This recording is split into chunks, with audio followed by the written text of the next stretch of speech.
A man may justly feel perplexed when he stops to consider the inconsistency that is to be found in the life of mankind. For no thing which we consider to be good is ever found to have been given to human beings unadulterated, nor is there any evil in an absolute form without some admixture of advantage. Proofs of this will be obtained if we give thought to the events of the past, especially to those of outstanding importance. For instance, the campaign of Xerxes, the king of the Persians, against Greece, aroused the greatest fear among the Greeks, by reason of the immensity of his armaments, since the war they were entering might well decide their slavery, and since the Greek cities of Asia had already been enslaved. All men assumed that those of Greece would also suffer a similar fate. But the war, contrary to expectation, came to an amazing end, and not only were the peoples of Greece freed of the dangers threatening them, but they also won for themselves great glory, and every city of Hellas enjoyed such an abundant prosperity that all men were filled with wonder at the complete reversal of their fortune. For from this time, over the next 50 years, Greece made great advance in prosperity. In these years, for example, plenty brought increase to the arts, and the greatest artists of whom we have record, including the sculptor Phidias, flourished at that time, and there was likewise great advance in education, and philosophy and oratory had a high place of honour among all Greeks, and especially the Athenians. For the philosophers were Socrates and Plato and Aristotle, and the orators were Pericles and Isocrates and his pupils. And there were likewise men who have become renowned for generalship, Miltiades, Themistocles, Aristides, Cimon, Myronides, and others more than these, regarding whom it would be a long task to write. First place belonged to the Athenians, who had advanced so far in both fame and prowess that their name was known throughout practically the entire inhabited world, for they increased their leadership to such a degree that, by their own resources and without the aid of Lacedaemonians or Peloponnesians, they overcame great Persian armaments, both on land and on sea, and humbled the famed leadership of the Persians to such an extent that they forced them, by the terms of a treaty, to liberate all of the cities of Asia. But of these matters we have given a detailed and fairly precise account in 2 books, this and the preceding, and we shall now turn to the events next in order, after we have first set the time limits of this section. Now in the preceding book we began with the campaign of Xerxes, and presented a universal history down to the year before the campaign of the Athenians against Cyprus, under the command of Cimon, and in this book we shall commence with the campaign of the Athenians against Cyprus, and continue as far as the war which the Athenians voted to undertake against the Syracusans. When Euthydemus was Archon at Athens, the Romans elected as consuls Lucius Quinctius Cincinnatus and Marcus Fabius Vibulanus. In this year the Athenians, who had been at war with the Persians on behalf of the Egyptians, and had lost all their ships at the island which is known as Prosopotis, after a short time resolved to make war again upon the Persians on behalf of the Greeks in Asia Minor. And fitting out a fleet of 200 triremes, they chose Cimon, the son of Miltiades, to be general, and commanded him to sail to Cyprus to make war on the Persians. And Cimon, taking the fleet which had been furnished with excellent crews and abundant supplies, sailed to Cyprus. At that time the generals of the Persian armaments were Artabazus and Megabyzus. Artabazus held the supreme command and was tarrying in Cyprus with 300 triremes, and Megabyzus was encamped in Cilicia with the land forces, which numbered 300,000 men. Cimon, when he arrived in Cyprus and was master of the sea, reduced by siege Citium and Marium, treating the conquered in humane fashion. After this, when triremes from Cilicia and Phoenicia bore down upon the island, Cimon, putting out to sea against them, and forcing battle upon them, sank many of the ships, captured 100 together with their crews, and pursued the remainder as far as Phoenicia. Now the Persians with the ships that were left sought refuge on the land in the region where Megabyzus lay encamped with the land force, and the Athenians, sailing up and disembarking the soldiers, joined battle, in the course of which Anaxicrates, the other general, who had fought brilliantly, ended his life heroically. But the rest were victorious in the battle, and after slaying many returned to their ships. After this the Athenians sailed back again to Cyprus. Such then were the events of the first year of the war. When Pedius was Archon in Athens, the Romans elected as consuls Marcus Valerius Lactuca and Spurius Virginius Tricostus. In this year, Cimon, the general of the Athenians, being master of the sea, subdued the cities of Cyprus.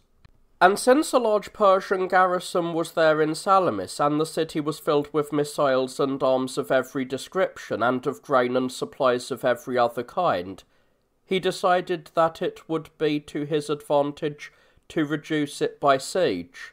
For Cimon reasoned that this would be the easiest way for him not only to become master of all Cyprus, but also to confound the Persians, since their being unable to come to the aid of the Samians, because the Athenians were masters of the sea, and their having left their allies in the lurch, would cause them to be despised, and that, in a word, the entire war would be decided if all Cyprus were reduced by arms, and that is what actually happened. The Athenians began the siege of Salamis and were making daily assaults, but the soldiers in the city, supplied as they were with missiles and material, were with ease warding off the besiegers from the walls. Artaxerxes the king, however, when he learned of the reversal his forces had suffered at Cyprus, took counsel on the war with his friends, and decided that it was to his advantage to conclude a peace with the Greeks. Accordingly he dispatched to the generals in Cyprus and to the satraps the written terms on which they were permitted to come to a settlement with the Greeks. Consequently Artabazus and Megabyzus sent ambassadors to Athens to discuss a settlement. The Athenians were favourable and dispatched ambassadors plenipotentiary, the leader of whom was Callias, the son of Hipponicus, and so the Athenians and their allies concluded with the Persians a treaty of peace, the principal terms of which run as follows. All the Greek cities are to live under laws of their own making. The satraps of the Persians are not to come nearer to the sea than a 3 days' journey, and no Persian warship is to sail inside of Phasaelis or the Cyanean rocks. And if these terms are observed by the king and his generals, the Athenians are not to send troops into the territory over which the king is ruler. After the treaty had been solemnly concluded, the Athenians withdrew their armaments from Cyprus, having won a brilliant victory and concluded most noteworthy terms of peace. And it so happened that Cimon died of an illness during his stay in Cyprus. When Philiscus was Archon in Athens, the Romans elected as consuls Titus Ramilius Vaticanus and Gaius Venturius Sicorius, and the Eleans celebrated the 83rd Olympiad, that in which Chryson of Himera won the stadion. In this year the Megarians revolted from the Athenians, and dispatching ambassadors to the Lacedaemonians, they concluded an alliance with them. Irritated at this, the Athenians sent soldiers into the territory of the Megarians, plundering their properties and seizing much booty. And when the Megarians issued from their city to defend their territory, a battle ensued, in which the Athenians were victorious, and chased them back within their walls. When Timarchides was Archon in Athens, the Romans elected as consuls Spurius Tarpius and Aulus Asterius Fontininus. In this year the Lacedaemonians invaded Attica and ravaged a large part of the countryside, and after laying siege to some of the Athenian fortresses, they withdrew to the Peloponnese. And Tolmides, the Athenian general, seized Chaeronea, and when the Boeotians gathered their forces and caught Tolmides' troops in an ambush, a violent battle took place at Chaeronea, in the course of which Tolmides fell fighting, and of the remaining Athenians, some were massacred and others were taken alive.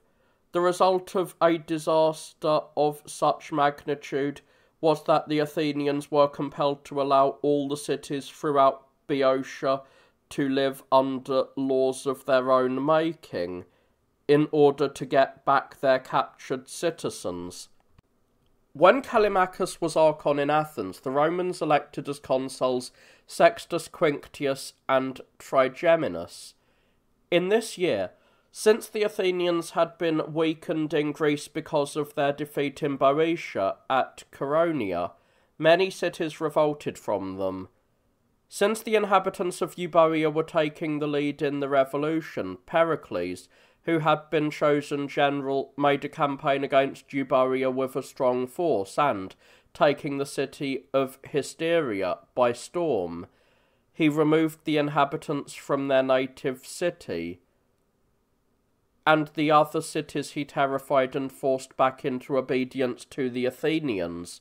A truce was made for 30 years, Callias and Chares negotiating and confirming the peace. In Sicily a war broke out between the Syracusans and Akrigantini for the following reasons. The Syracusans had overcome Giussetius, the ruler of the Sicily, cleared him of all charges when he became a supplicant, and specified that he should make his home in the city of the Corinthians.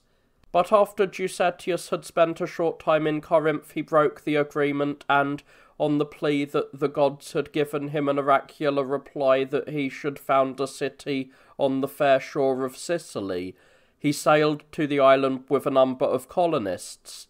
Some Sicily were also included, among whom was Archonides, the ruler of Herbita. He, then, was busied with the colonization of fair shore, but the Akrigantini, partly because they were envious of the Syracusans and partly because they were accusing them of letting Giussetius, who was their common enemy, go free without consulting them, declared war upon the Syracusans. The cities of Sicily were divided, some of them taking the field with the Akrigantini, and others with the Syracusans, and so large armaments were mustered on both sides. Great emulation was shown by the cities as they pitched opposing camps at the Himera River, and in the conflict which followed, the Syracusans were victorious and slew more than 1,000 Akrigantini. After the battle, Akrigantini sent ambassadors to discuss terms, and the Syracusans concluded a peace. These then were the events in Sicily, and in Italy the city of Thurii came to be founded, for the following reasons. When in former times the Greeks had founded Sybaris in Italy, the city had enjoyed a rapid growth because of the fertility of the land. For lying as the city did between two rivers, the Crathis and the Sybaris, from which it derived its name, its inhabitants, who tilled an extensive and fruitful countryside, came to possess great riches, and since they kept granting citizenship to many aliens, they increased to such an extent that they were considered to be far the first among the inhabitants of Italy. Indeed, they so excelled in population that the city possessed 300,000 citizens.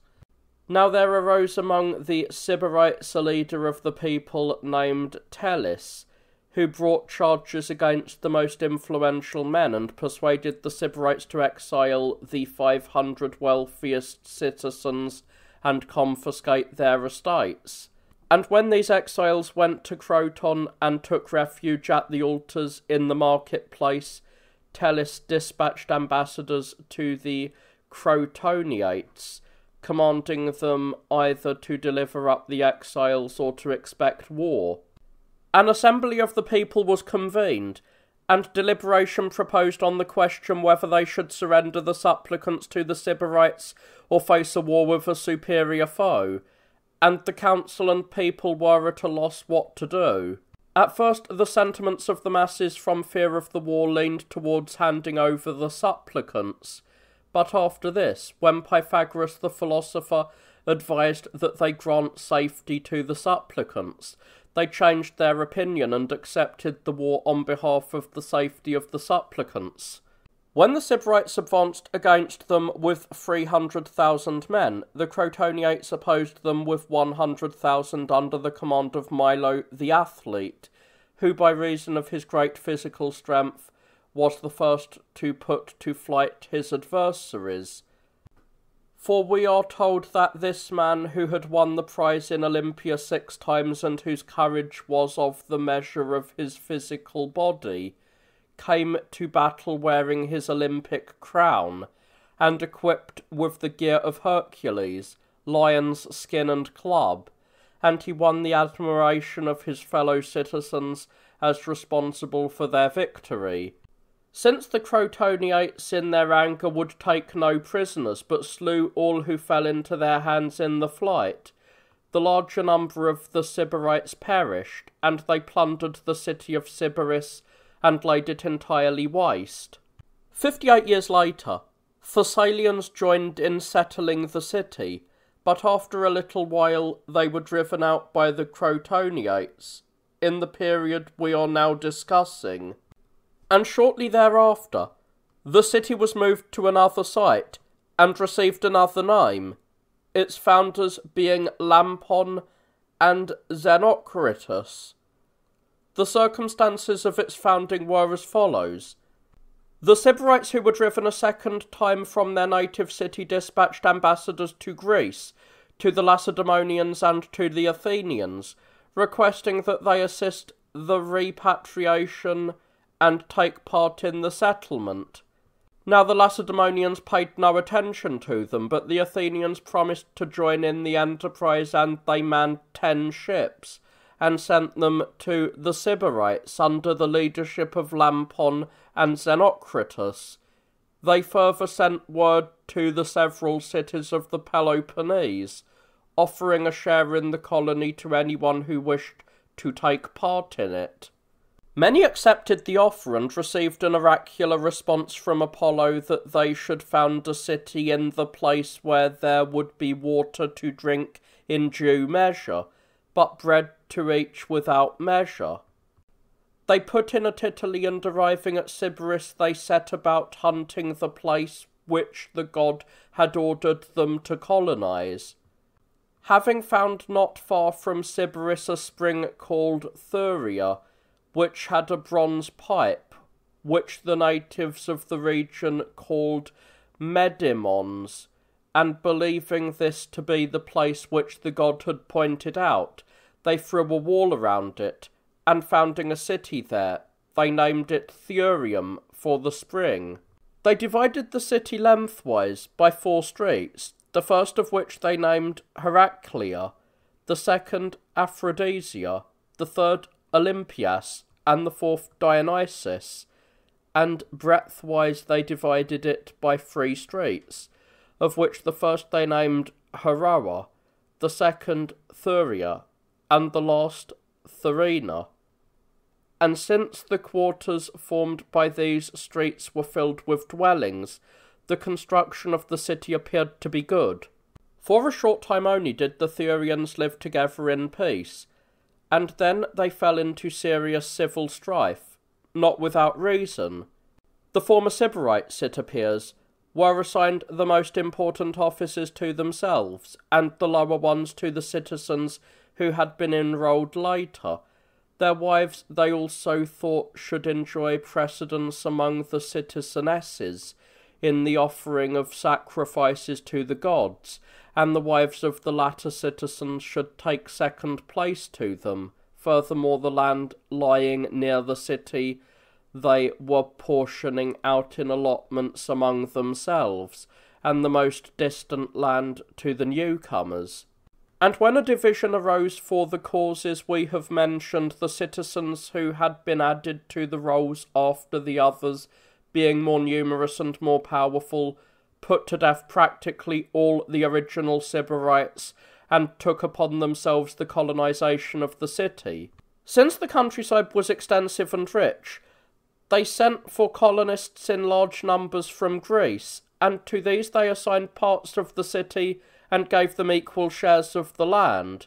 Those who continued to live in the city quickly came to possess great wealth, and concluding friendship with the Crotoniates, they administered their state in admirable fashion.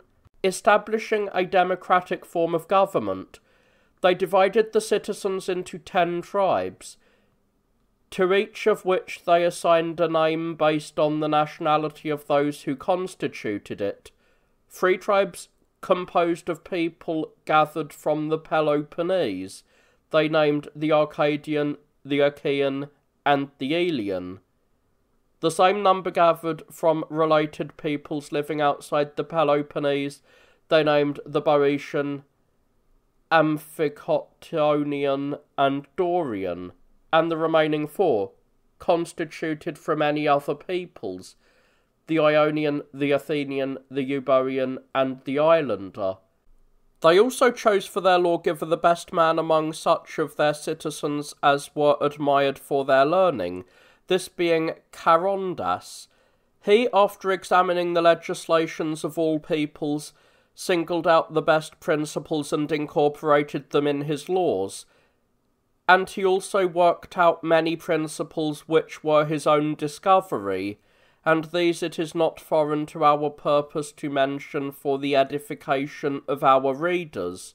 First of all, in the case of men who brought home a stepmother over their children, he ordained as their punishment that they should have no part in counselling their fatherland, since he believed that men who planned so badly with respect to their own children would likewise be bad counsellors for the fatherland. For he said, whoever had been fortunate in their first marriages would rest satisfied with their good lot, whereas whomever had been unfortunate in marriage and then made the mistake of marrying a second time should be regarded as men without sense.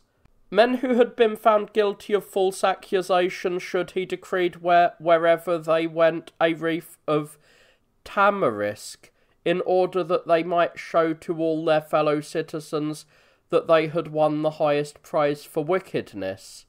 As a consequence, certain men who had been judged guilty of this charge, being unable to bear their great disgrace, voluntarily removed themselves from life.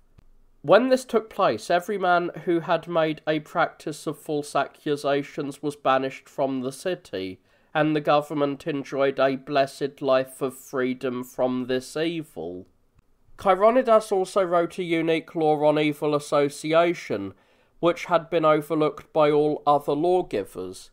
He took it for granted that the characters of good men are in some cases perverted to evil by reason of their intimacy with bad persons, and that badness, like a pestilent disease, sweeps over the life of mankind and infects the souls of the most upright. For the road to the worse slopes downwards, and so provides an easier way to take. and this is the reason why many men of fairly good character, ensnared by deceptive pleasures, get stranded upon very bad habits. Wishing therefore to remove this source of corruption, the lawgiver forbade the indulgence in friendship and intimacy with unprincipled persons, provided actions at law against evil association, and by means of severe penalties diverted from their course all who were about to err in this manner. Chironidas also wrote another law which is far superior to the one just mentioned, and had also been overlooked by lawgivers before his time. He framed the law that all the sons of citizens should learn to read and write, the city providing the salaries of the teachers, for he assumed that men of no means and unable to provide the fees from their own resources would be cut off from the noblest pursuits. In fact, the lawgiver rated reading and writing above every other kind of learning, and for right good reason, for it is by means of them that most of the affairs of life and such as are most useful are concluded, like votes, letters, covenants, laws, and all other things which make the greatest contribution to orderly life. What man, indeed, could compose a worthy laudation of the knowledge of letters? For it is by such knowledge alone that the dead are carried in the memory of the living, and that men widely separated in space hold converse through written communication with those who are at the furthest distance from them, as if they were at their side. And in the case of covenants in times of war between states or kings, the firmest guarantee that such agreements will abide is provided by the unmistakable character of writing. Indeed, speaking generally, it is writing alone which preserves the clearest sayings of men of wisdom, and the oracles of the gods, as well as philosophy and all knowledge, and is constantly handing them down to succeeding generations for the ages to come. Consequently, while it is true that nature is the cause of life, the cause of the good life is the education which is based upon reading and writing. And so Chironidas, believing as he did that the illiterate were being deprived of certain great advantages, by his legislation corrected this wrong, and judged them to be deserving of concern and expense on the part of the state.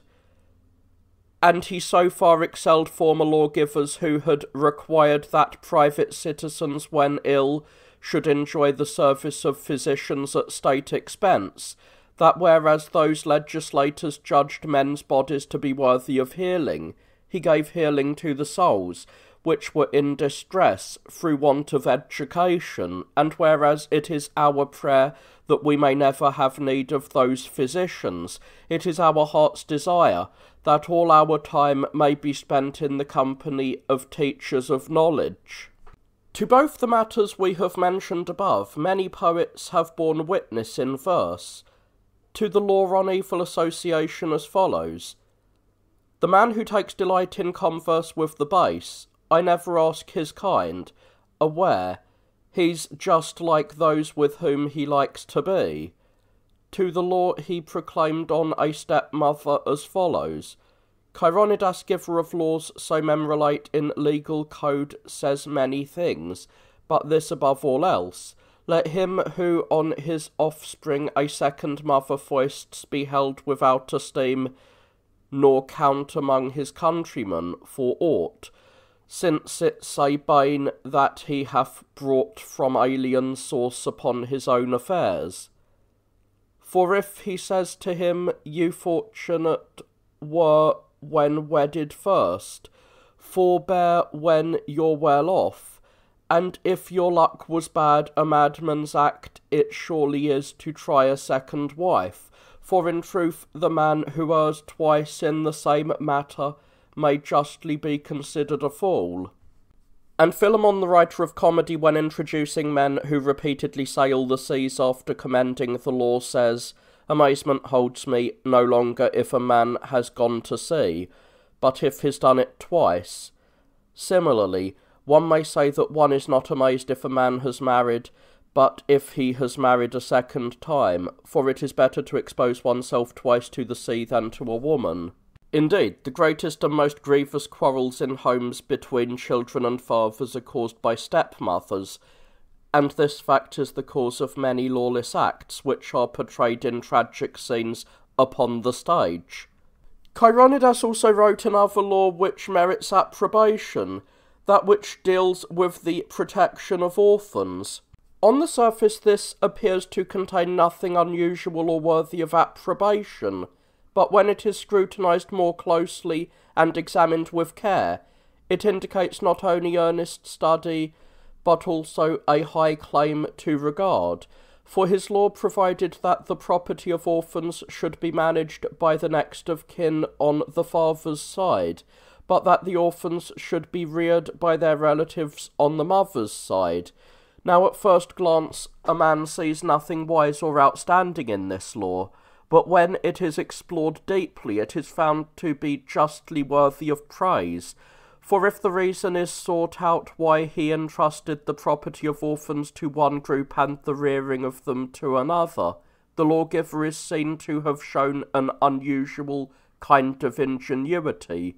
That is, the relatives on the mother's side will not plot to take the lives of the orphans, since they have no share in their inheritance, and the kin on the father's side do not have the opportunity to plot against their lives, since they are not entrusted with the care of their persons. Furthermore, since they inherit the property if the orphan dies of disease or some other circumstance, they will administer the estate with great care, believing that they hold as their own what are hopes based upon an act of fortune. Chironidas also wrote a law against men who had left their post in war or had refused to take up arms at all in defence of their fatherland.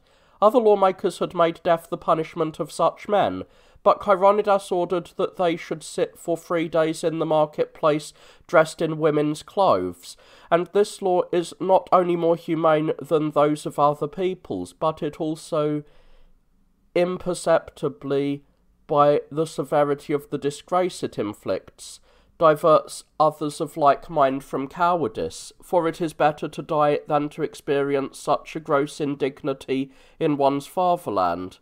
Moreover, he did not do away with the guilty men, but preserved them for the state against the needs of wartime, believing that they would make amends by reason of the punishment caused by that disgrace, and would be eager to wipe out their former shame by bolder deeds of bravery. The lawgiver also preserved the laws he had made by means of their severity.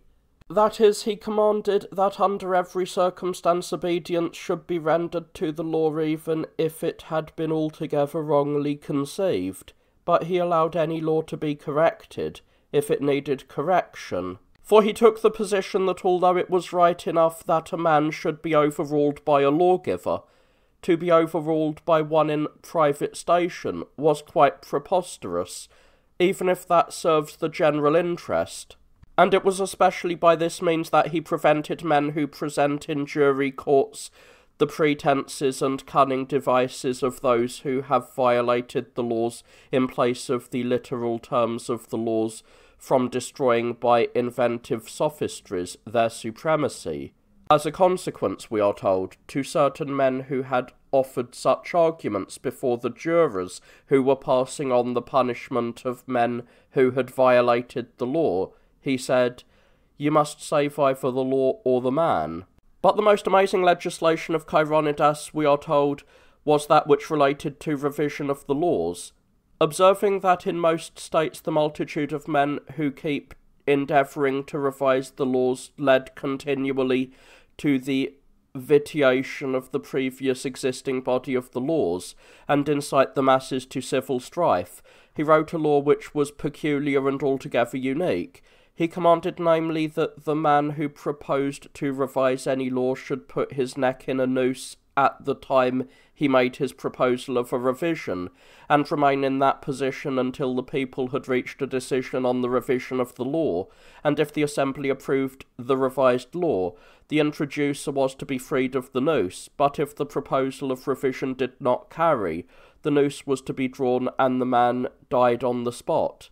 Such being the legislation relating to revision, fear restrained subsequent lawmakers, and not a man dared to utter a word about revising laws, and in all subsequent time history records but 3 men who proposed revision among the Thurians, and these appeared because circumstances arose which rendered proposals of revision imperative. Thus there was a law that if a man put out the eye of another, he should have his own eye put out, and man with but one eye, having had that eye put out and thus lost his entire sight, claimed that the offender, by the loss in requital of but one eye, had paid a less penalty, for he maintained if a man who had blinded a fellow citizen paid only the penalty fixed by the law, he would not have suffered the same loss. It would be just, therefore, that the man who had destroyed the entire sight of a man with but one eye should have both his eyes put out, if he were to receive a like punishment. Consequently, the man with one eye, taking the matter strongly to heart, made bold to raise in the assembly the case of the loss he had suffered, at the same time both lamenting bitterly over his personal misfortune to his fellow citizens, and suggesting to the Commons that they revise the law, and in the end, putting his neck in a noose, he won his proposal, set at naught the existing law, and had the revision approved, and he escaped the death by the noose as well.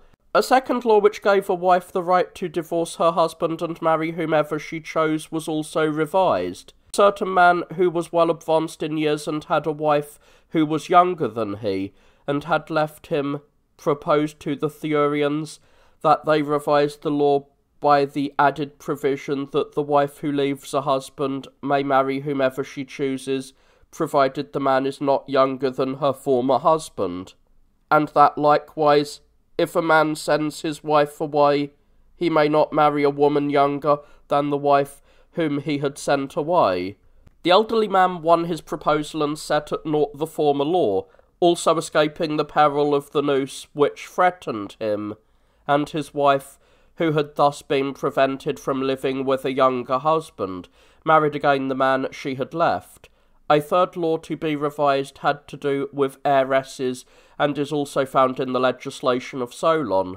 Chironidas ordered that the next of kin be assigned in marriage to an heiress, and that likewise an heiress be assigned in marriage to her nearest relative, who was required to marry her, or, if she were poor, to contribute 500 drachma as a dowry of the penniless heiress. And a certain orphan who was an heiress of good birth, but altogether without means of support and so unable by reason of her poverty to find a husband, turned to the people for aid, explaining to them with tears how helpless and scorned she was, and she went on to outline the revision of the law whereby, in place of the payment of 500 drachmas, it should specify that the next of kin be required to marry the heiress who had been assigned to him. It remains for us to speak of the death of Chironidas, in connection with which a peculiar and unexpected thing happened to him.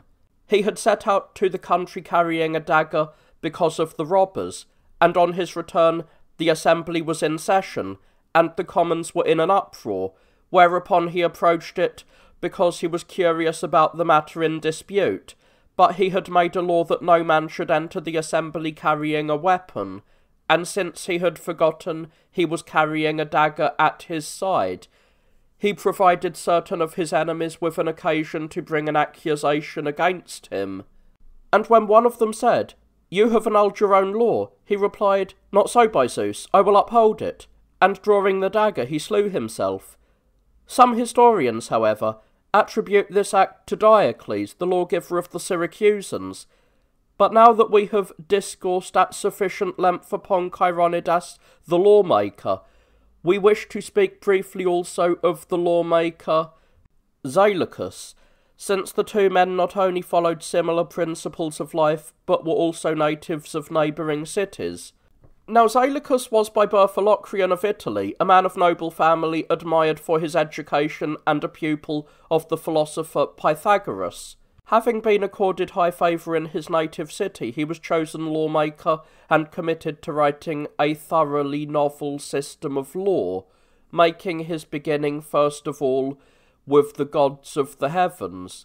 For at the outset, in the introduction to his legislation as a whole, he declared it to be necessary that the inhabitants of the city should first of all assume as an article of their creed that gods exist, and that, as their minds survey the heavens and its orderly scheme and arrangement, they should judge that these creations are not the result of chance or the work of men's hands, that they should revere the gods as the cause of all that is noble and good in the life of mankind, and that they should keep the soul pure from every kind of evil, in the belief that the gods take no pleasure in either the sacrifices or costly gifts of the wicked, but in the just and honourable practices of good men, and after inviting the citizens in this introduction to reverence and justice,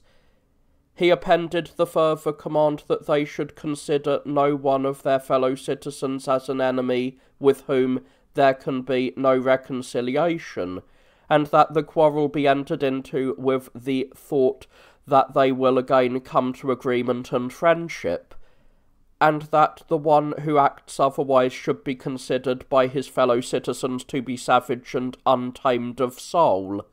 Also the magistrates were urged by him not to be wilful or arrogant, and not to render judgment out of enmity or friendship, and among his several ordinances a number were added of his own devising, which showed exceptionally great wisdom.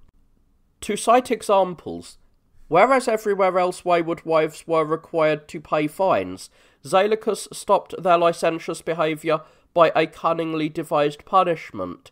That is, he made the following laws. A freeborn woman may not be accompanied by more than one female slave, unless she is drunk.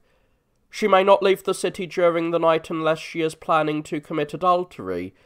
She may not wear gold jewellery or a garment with a purple border unless she is a courtesan, and a husband may not wear a gold-studded ring or a cloak of Milesian fashion unless he is bent upon prostitution or adultery. Consequently, by the elimination with its shameful implications of the penalties, he easily turned men aside from harmful luxury and wanton living, for no man wished to incur the sneers of his fellow citizens by acknowledging the disgraceful licentiousness. He wrote many other excellent laws, such as those on contracts and other relations of life which are the cause of strife, but it would be a long task for us to recount them, and foreign to the plan of our history, so we shall resume our account at the point where we digressed from the course of our narrative. When Lysimachus was Archon in Athens, the Romans elected as consuls Titus Menenius and Publius Cestius Capitolinus. In this year, the Sybarites, who were fleeing from the danger threatening them in the civil strife, made their home on the Trasis River. Here they remained for a time, but later they were driven out by the Breti and destroyed, and in Greece the Athenians, regaining control of Euboea and driving the Hestians from their city, dispatched under Pericles as commander a colony of their own citizens to it, and sending forth 1,000 colonists, they portioned out both the city and countryside in allotments.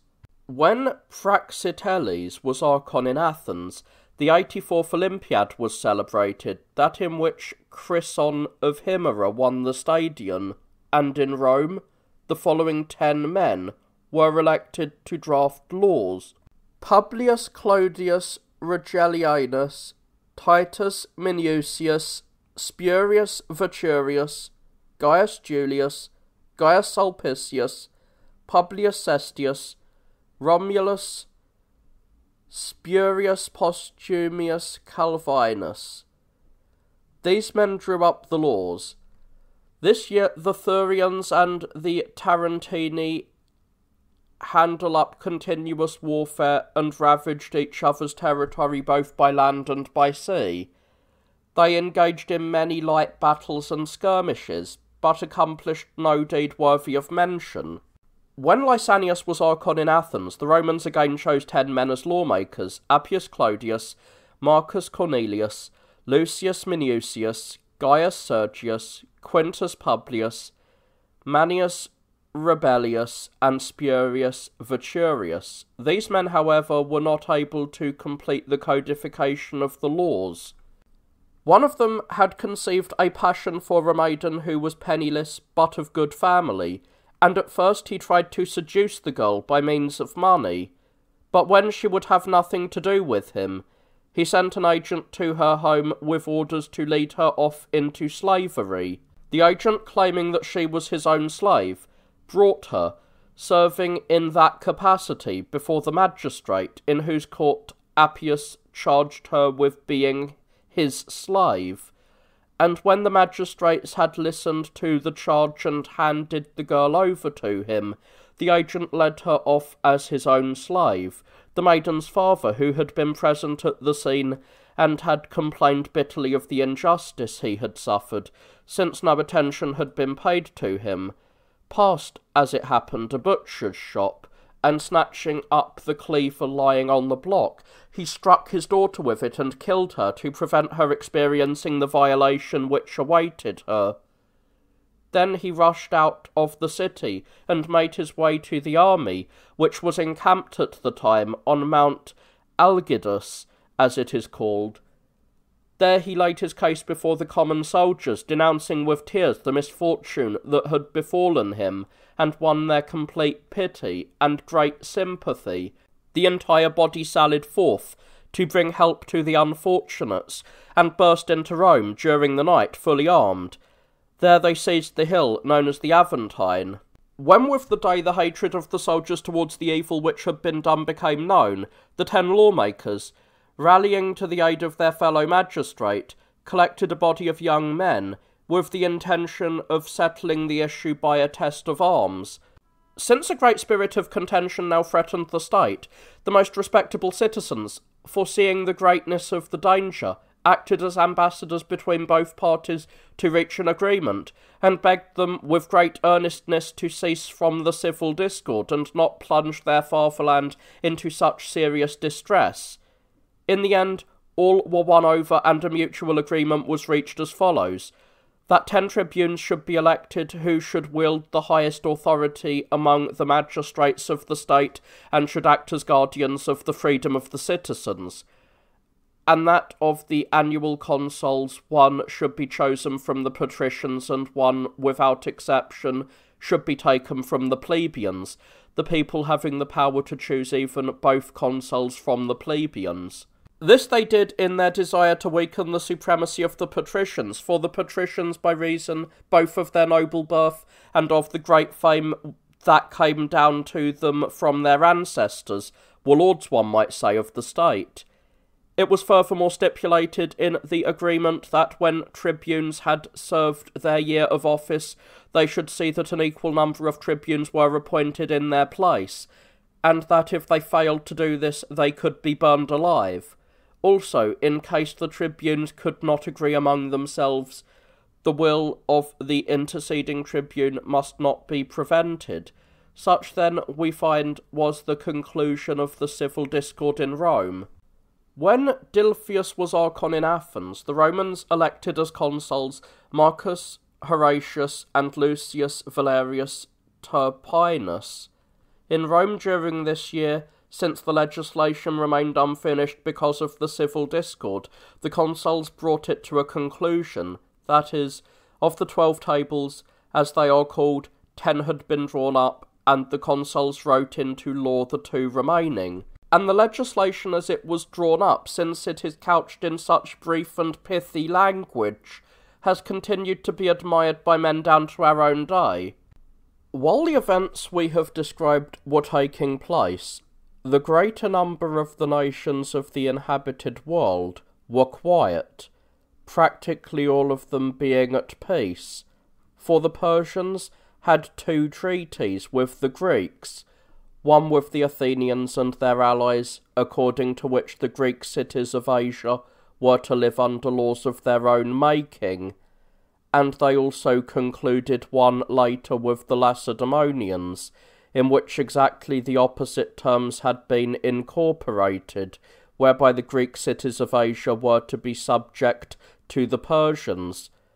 Likewise the Greeks were at peace with one another, the Athenians and Lacedaemonians having concluded a truce of 30 years.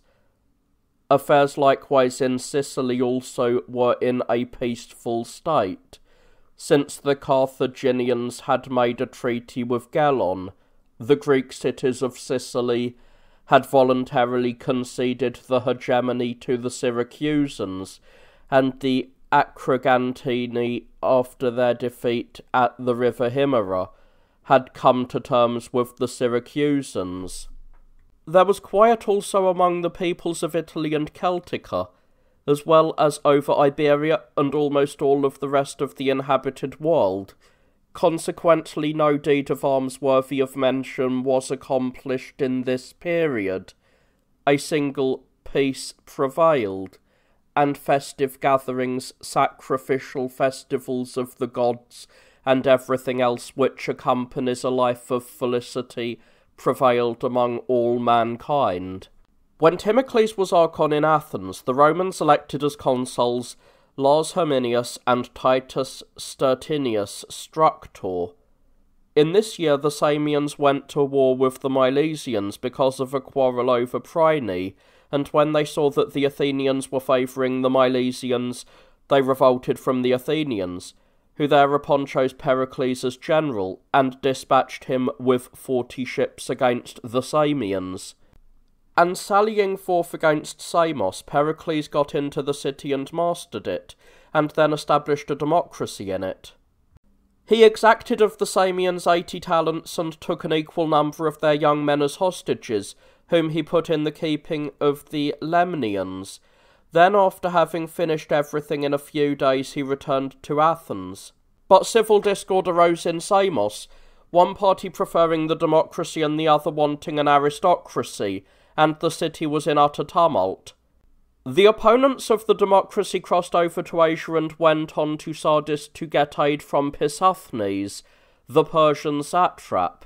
Pissuthnes gave them 700 soldiers, hoping that in this way he would get the mastery of the island, and the Samians, sailing to Samos by night with the soldiers which had been given them, slipped unnoticed into the city with the aid of the citizens, seized the island without difficulty, and expelled from the city those who opposed them. Then, after they had stolen and carried off the hostages from Lemnos, and had made everything secure in Samos, they publicly declared themselves to be enemies of the Athenians. The Athenians again chose Pericles as general and dispatched him against the Samians with 60 ships. Thereupon Pericles fought a naval battle against 70 triremes of the Samians and defeated them, and then summoning 25 ships from the Chians and Mytileneans, together with them he laid siege to the city of Samos. But a few days later Pericles left a part of his force to continue the siege and set out to sea to meet the Phoenician ships which the Persians had dispatched to the aid of the Samians. The Samians, believing that because of the departure of Pericles they had a suitable opportunity to attack the ships that had been left behind, sailed against them, and having won the battle, they were puffed up with pride. But when Pericles received word of the defeat of his forces, he at once turned back and gathered an imposing fleet, since he desired to destroy once and for all the fleet of the enemy. The Athenians rapidly dispatched 60 triremes, and the Chians and Mytileneans 30, and with this great armament Pericles renewed the siege both by land and by sea, making continuous assaults. He built also siege machines, being the first of all men to do so, such as those called rams and tortoises. Artmon of Klasmene having built them, and by pushing the siege with energy and throwing down the walls by means of the siege machines, he gained the mastery of Samos. After punishing the ringleaders of the revolt, he extracted of the Samians the expenses incurred in the siege, fixing the penalty at 200 talents. He also took from them their ships and razed their walls. Then he restored the democracy and returned to his country. As for the Athenians and Lacedaemonians, the 30-year truce between them remained unshaken to this time. These, then, were the events of this year. When Mithridates was Archon in Athens, the Romans elected as consuls Lucius Julius and Marcus Geganius, and the Aelians celebrated the 85th Olympiad, that in which Chryson of Himera won the stadion for the second time. In Sicily, in this year, Giusetius, the former leader of the cities of Sicily, founded the native city of the Calactians, and when he had established many colonists there, he laid claim to the leadership of the Sicily, but his attempt was cut short by illness, and his life was ended. The Syracusans had made subject to them all the cities of the Sicily with the exception of Thrinace, as it is called, and against it they decided to send an army, for they were deeply apprehensive lest the Thrinacians should make a bid for the leadership of the Sicily, who were their kinsmen. There were many great men in this city, since it had always occupied the chief position among the cities of the Sicily, for it was full of military leaders who took an inestimable pride in their own manly spirit. Consequently, the Syracusans marched against it after having mustered all their own armaments and those of their allied states. The Thrinacians were without allies, since all the other cities were subject to the Syracusans, but they nonetheless offered a strong resistance. They held out valiantly against the perils they encountered and slew great numbers, and they all ended their lives fighting heroically. In like manner, even the majority of the older men removed themselves from life, being unwilling to endure the despair they would suffer at the capture of their city, and the Syracusans, after conquering in brilliant fashion men who had never before been subdued, sold the inhabitants into slavery, and utterly destroyed the city, and the choicest of the booty they sent to Delphi as a thank-offering to the god. When Glaucides was Archon in Athens, the Romans elected as consuls Titus Quinctius and Agrippa Furius. During this year the Syracusans, because of the successes we have described, built 100 triremes and doubled the number of their cavalry. They also developed their infantry forces and made financial preparations by laying heavier tribute upon the Sicily, who were now subject to them. This they were doing with the intention of subduing all Sicily little by little. While these events were taking place, it came about in Greece that the Corinthian War, as it is called, began for the following causes.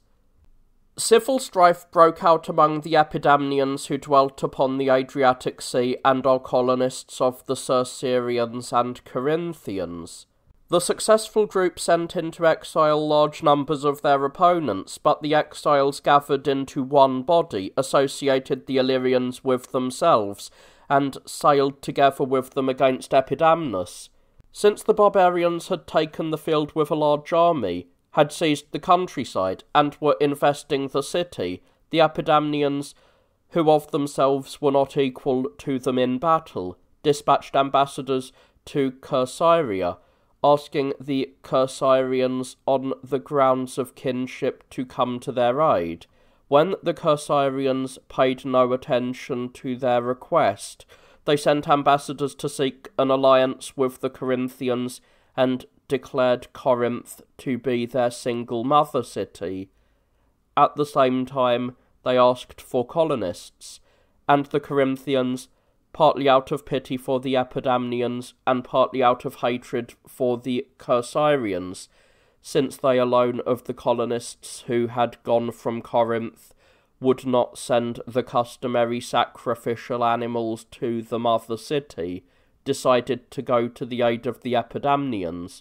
Consequently, they sent to Epidamnus both colonists and soldiers in sufficient numbers to garrison the city. At this time, the Corcyraeans became irritated and sent out a squadron of 50 triremes under the command of a general. He, sailing up to the city, issued orders to receive back the exiles, while they dispatched ambassadors to the gods from Corinth, demanding that the question of the origin of the colony be decided by a court of arbitrators, not by war. When the Corinthians made no answer to this proposal, both sides decided upon war, and they set about fitting out great naval armaments and gathering allies, and so the Corinthian War, as it has been called, broke out for the reasons we have narrated. The Romans were at war with the Volscians, and at first they engaged only in skirmishes and unimportant engagements, but later they conquered them in a great pitched battle and slew the larger number of the enemy. When Theodorus was Archon in Athens, the Romans elected as consuls Marcus Genucius and Agrippa Curtius Chilo. In Italy during this year, the nation of the Campani was formed, deriving their name from the fertility of the plain about them. In Asia, the dynasty of the Cimmerian Bosphorus, whose kings were known as the Arconactidae, ruled for 42 years, and the successor to the kingship was Spartacus, who reigned 7 years. In Greece, the Corinthians were at war with the Corcyraeans, and after preparing naval armaments, they made ready for a battle at sea. Now the Corinthians, with 70 excellently equipped ships, sailed against their enemy, but the Corcyraeans opposed them with 80 triremes and won the battle. And then they forced the surrender of Epidamnus and put to death all the captives except the Corinthians, whom they cast in chains and imprisoned. After the sea battle, the Corinthians withdrew in dismay to the Peloponnese, and the Corcyraeans, who were now masters of the sea in those regions, made frequent descents upon the allies of the Corinthians, ravaging their lands. At the end of the year, the Archon in Athens was Euthymenes, and in Rome, instead of consuls, 3 military tribunes were elected: Aulus Sempronius, Lucius Attilius, and Titus Quinctius. During this year, the Corinthians, who had suffered defeat in the sea battle, decided to build a more imposing fleet. Consequently, having procured a great amount of timber and hiring shipbuilders from other cities, they set about with great eagerness building triremes and fabricating arms and missiles of every description, and speaking generally, they were making ready all the equipment needed for the war, and, in particular, triremes, of which they were building some from their keels, repairing others which had been damaged, and requisitioning still others from their allies. And since the Corcyraeans were doing the same thing and were not being outdone in eagerness, it was clear that the war was going to increase greatly in intensity. While these events were taking place, the Athenians founded the colony of Amphipolis, selecting the colonists in part from their own citizens, and in part from garrisons in the neighbourhood. When Lysimachus was Archon in Athens, the Romans elected as consuls Titus Quinctius and Marcus Geganius Marcerinus, and the Aelians celebrated the 86th Olympiad, that in which Theopompus the Thessalian won the stadion. In this year, the Kerkyrians, learning of the great scale of the armaments which were being prepared against them, dispatched ambassadors to the Athenians asking their aid. Since the Corinthians did the same thing, an assembly was convened, and the Athenian people, after listening to the ambassadors, voted to form an alliance with the Kerkyrians. Consequently, they dispatched at once 10 fully equipped triremes and promised that they would send more later if necessary. The Corinthians, after their failure to conclude an alliance with the Athenians, manned by themselves 90 triremes and received an additional 60 from their allies.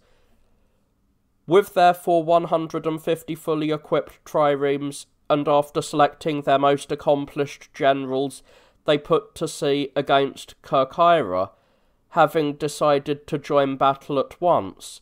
And when the Kerkyrians learned that the enemy's fleet was not far off, they put out to sea against them with 120 triremes, including the Athenians. A sharp battle took place, and at the outset the Corinthians had the upper hand, but later, when the Athenians came on the scene with 20 additional ships which they had sent in accordance with the Second Alliance, it turned out that the Kerkyrians were victorious, and on the next day, when the Kerkyrians sailed against them in full force for battle, the Corinthians did not put out. When Antiochides was Archon in Athens, the Romans elected as consuls Marcus Fabius and Postumius Aebutius Alecus. In this year, since the Athenians had fought at the side of the Kerkyrians and had been responsible for their victory in the sea battle, the Corinthians were incensed at them. Being eager therefore to retaliate upon the Athenians, they incited the city of Potidaea, which was one of their own colonies, to revolt from the Athenians, and in like manner, Perdiccas, the king of the Macedonians, who was also at odds with the Athenians, persuaded the Chalcidians, who had revolted from the Athenians, to abandon their cities on the sea and unite in forming a single city known as Olynthus. When the Athenians heard of the revolt of the Potidaeans, they dispatched 30 ships with orders to ravage the territory of the rebels and sack their city, and the expedition landed in Macedonia, as the Athenian people had ordered them to do, and undertook the siege of Potidaea. Thereupon the Corinthians came to the help of the besieged with 2,000 soldiers, and the Athenian people also sent 2,000. In the battle which took place on the isthmus near Pelen, the Athenians were victorious and slew over 300 of the enemy, and the Potidaeans were entirely beleaguered. And while these events were taking place, the Athenians founded in the Propontis a city which was given the name of Astacus. In Italy, the Romans sent colonists to Ardea and portioned out the land in allotments. When Crates was Archon in Athens, the Romans elected as consuls Quintus Furius Forsus and Manlius Papirius Crassus. This year in Italy, the inhabitants of Furiae, who had been gathered together from many cities, divided into factions over the question from what city the Thurians should say they came as colonists, and what man should justly be called the founder of the city. The situation was that the Athenians were laying claim to this colony on the grounds, as they alleged, that the majority of the colonists had come from Athens, and besides, the cities of the Peloponnese, which had provided from their people not a few to the founding of Furiae, maintained that the colonization of the city should be ascribed to them. Likewise, since many able men had shared in the founding of the city and had rendered many services, there was much discussion on the matter, since each one of them was eager to have the honour fall to him. In the end, the Thurians sent a delegation to Delphi to inquire what man they should call the founder of their city, and the god replied that he himself should be considered to be its founder. After the dispute had been settled in this manner, they declared Apollo to have been the founder of Furiae, and the people, being now freed from the civil discord, returned to the state of harmony in which they had previously enjoyed. In Greece, Archidamus, the king of the Lacedaemonians, died after a reign of 42 years, and Agis succeeded to the throne and was king for 25 years.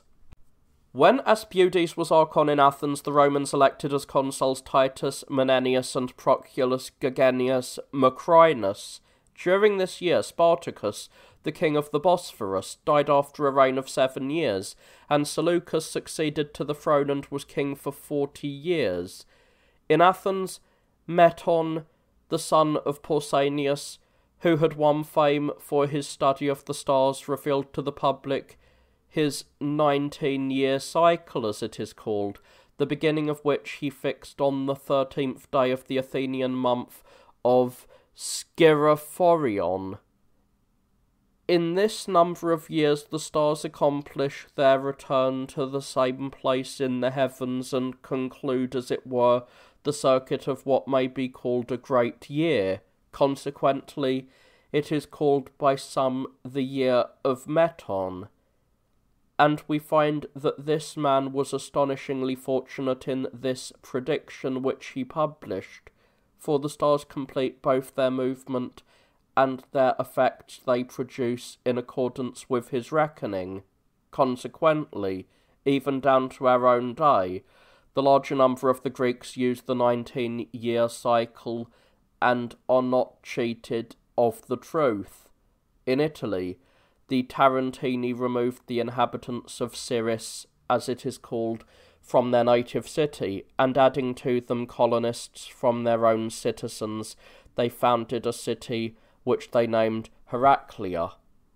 When Pythodorus was archon in Athens, the Romans elected as consuls Titus Quinctius and Nitus Menenius, and the Aelians celebrated the 87th Olympiad, that in which Sophron of Ambracia won the stadion.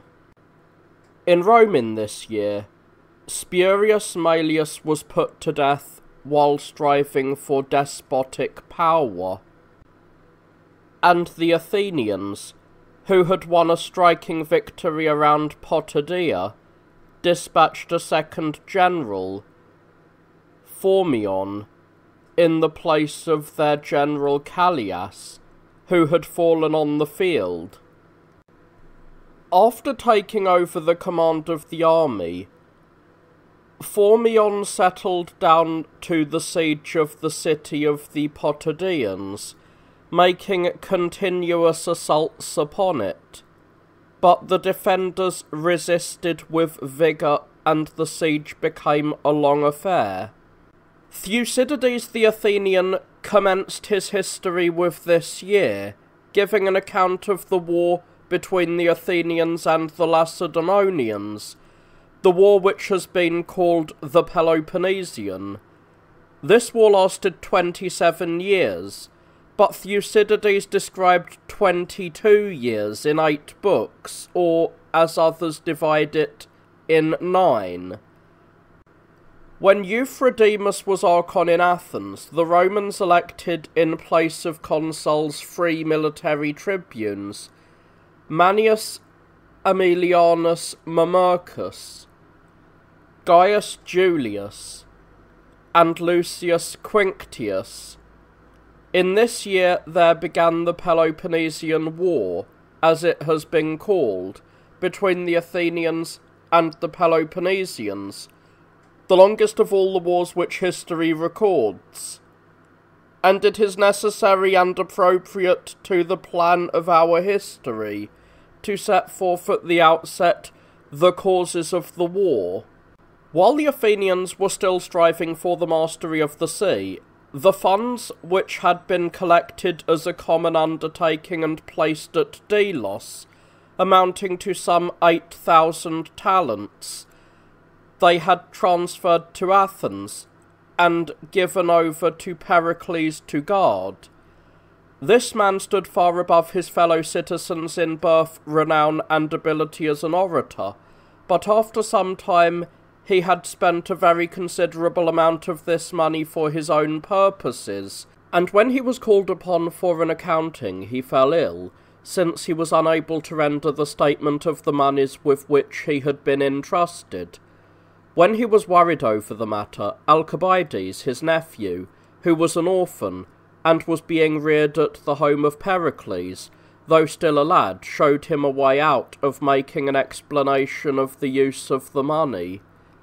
Seeing how his uncle was troubled, he asked him the cause of his worry, and when Pericles said, "I am asked for the explanation of the use of the money, and I am seeking some means whereby I may be able to render an accounting of it to the citizens," Alcibiades replied, "You should be seeking some means not how to render, but how not to render an accounting." Consequently, Pericles, accepting the reply of the boy, kept pondering in what way he could embroil the Athenians in a great war, for that would be the best way, he thought, because of the disturbance and distractions and fears which would occur in the city. This would give him an escape from giving an exact accounting of the money. Bearing upon this expedient, an incident happened to him by mere chance, for the following causes. The statue of Athena was a work of Phidias, and Pericles, the son of Xanthippus, had been appointed overseer of the undertaking. But sometimes assistants of Phidias who had been prevailed upon by Pericles' enemies took seats as supplicants at the altars of the gods, and when they were called upon to explain their surprising action, they claimed that they would show that Phidias had possession of a large amount of the sacred funds, with the connivance and assistance of Pericles the overseer. Consequently, when the assembly convened to consider the affair, the enemies of Pericles persuaded the people to arrest Phidias and lodged a charge against Pericles himself of stealing sacred property. Furthermore, they falsely accused the sophist Anaxagoras, who was Pericles' teacher, of impiety against the gods, and they involved Pericles in their accusations and malicious charges, since jealousy made them eager to discredit the eminence as well as the fame of the man. But Pericles, knowing that during the operations of war the populace has respect for noble men, because of their urgent need of them, whereas in times of peace they keep bringing false accusations against the very same men, because they have nothing to do, and are envious, came to the conclusion that it would be to his own advantage to embroil the state in a great war, in order that the city, in its need of the ability and skill in generalship of Pericles, should pay no attention to the accusations being lodged against him, and would have neither leisure nor time to scrutinize carefully the accounting he would render of the funds. Now, when the Athenians voted to exclude the Megarians from both their markets and harbours, the Megarians turned to the Spartans for aid, and the Lacedaemonians, being won over by the Megarians in the most open manner, dispatched ambassadors in accordance with the decision of the Council of the League, ordering the Athenians to rescind the action against the Megarians, and threatening, if they did not accede, to wage war upon them together with the forces of their allies. When the assembly convened to consider the matter, Pericles, who far excelled his fellow citizens in skill of oratory, persuaded the Athenians not to rescind the action, saying that for them to accede to the demands of the Lacedaemonians contrary to their own interests would be the first step towards slavery. Accordingly, he advised that they bring their possessions from the countryside into the city, and fight it out with the Spartans by means of their command of the sea. Speaking of the war, Pericles, after defending his course in well-considered words, enumerated first the multitude of allies Athens possessed and the superiority of its naval strength, and then the large sum of money which had been removed from Delos to Athens, and which had in fact been gathered from the tribute into one fund for the common use of the cities. From the 10,000 talents in the common fund, 4,000 had been expended on the building of the Propylaea and the siege of Potidaea, and each year there was an income from the tribute paid by the allies of 460 talents. Beside this, he declared that the vessels employed in solemn processions and the booty taken from the Medes were worth 500 talents, and he pointed to the multitude of votive offerings in the various sanctuaries and to the fact that the 50 talents of gold on the statue of Athena for its embellishment was so constructed as to be removable, and he showed that all these, if dire need befell them, they could borrow from the gods and return to them again when peace came, and that also by reason of the long peace, the manner of life of the citizens had made great strides towards prosperity. In addition to these financial resources, Pericles pointed out that, omitting the allies and garrisons, the city had available 12,000 hoplites, the garrisons and metics amounted to more than 17,000, and the triremes available to 300. He also pointed out that the Lacedaemonians were both lacking in money and far behind the Athenians in naval armaments. After he had recounted these facts, and incited the citizens to war, he persuaded the people to pay no attention to the Lacedaemonians. This he accomplished readily by reason of his great ability as an orator, which is the reason he has been called the Olympian. Mention has been made of this even by Aristophanes, the poet of the Old Comedy, who lived in the period of Pericles, in the following tetrameters. O ye farmers, wretched creatures, listen now and understand, if you fain would learn the reason why it was that peace has left the land. Phidias began the mischief, having come to grief and shame. Pericles was next in order, fearing he might share the blame, but his megara enactment lighting first a little flame. Such a bitter smoke ascended, while the flames of war he blew, that from every eye in Hellas everywhere the tears it drew. The Olympian Pericles thundered and lightened and confounded Hellas. One might say persuasion rested on his lips, such charm he'd bring, and alone of all the speakers in his listeners left his sting. Now the causes of the Peloponnesian War were in general what I have described, as Ephorus has recorded them, and when the leading states had become embroiled in war in this fashion, the Lacedaemonians, sitting in council with the Peloponnesians, voted to make war upon the Athenians, and dispatching ambassadors to the king of the Persians, urged him to ally himself with them, while they also treated by means of ambassadors with their allies in Sicily and Italy, and persuaded them to come to their aid with 200 triremes. And for their own part they, together with the Peloponnesians, got ready their land forces, made all other preparations for the war, and were the first to commence the conflict. For in Boeotia, the city of the Plataeans was an independent state, and had an alliance with the Athenians, but certain of its citizens wishing to destroy its independence had engaged in parleys with the Boeotians, promising that they would range that state under the confederacy organised by the Thebans, and hand Plataea over to them, if they would send soldiers to aid in the undertaking. Consequently, when the Boeotians dispatched by night 300 picked soldiers, the traitors got them inside the walls and made them masters of the city.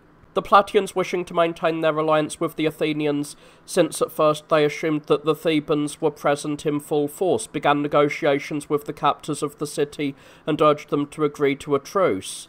But as the night wore on, and they perceived that the Thebans were few in number, they rallied en masse and began putting up a vigorous struggle for their freedom. The fighting took place in the streets, and at first the Thebans held the upper hand because of their valour, and were slaying many of their opponents.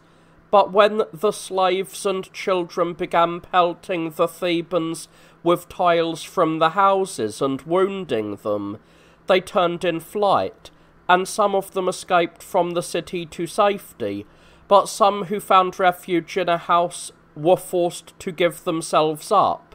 When the Thebans learned the outcome of the attempt from the survivors of the battle, they at once marched forth in all haste in full force, and since the Plataeans who dwelt in the rural districts were unprepared because they were not expecting the attack, many of them were slain and not a small number were taken captive alive, and the whole land was filled with tumult and plundering.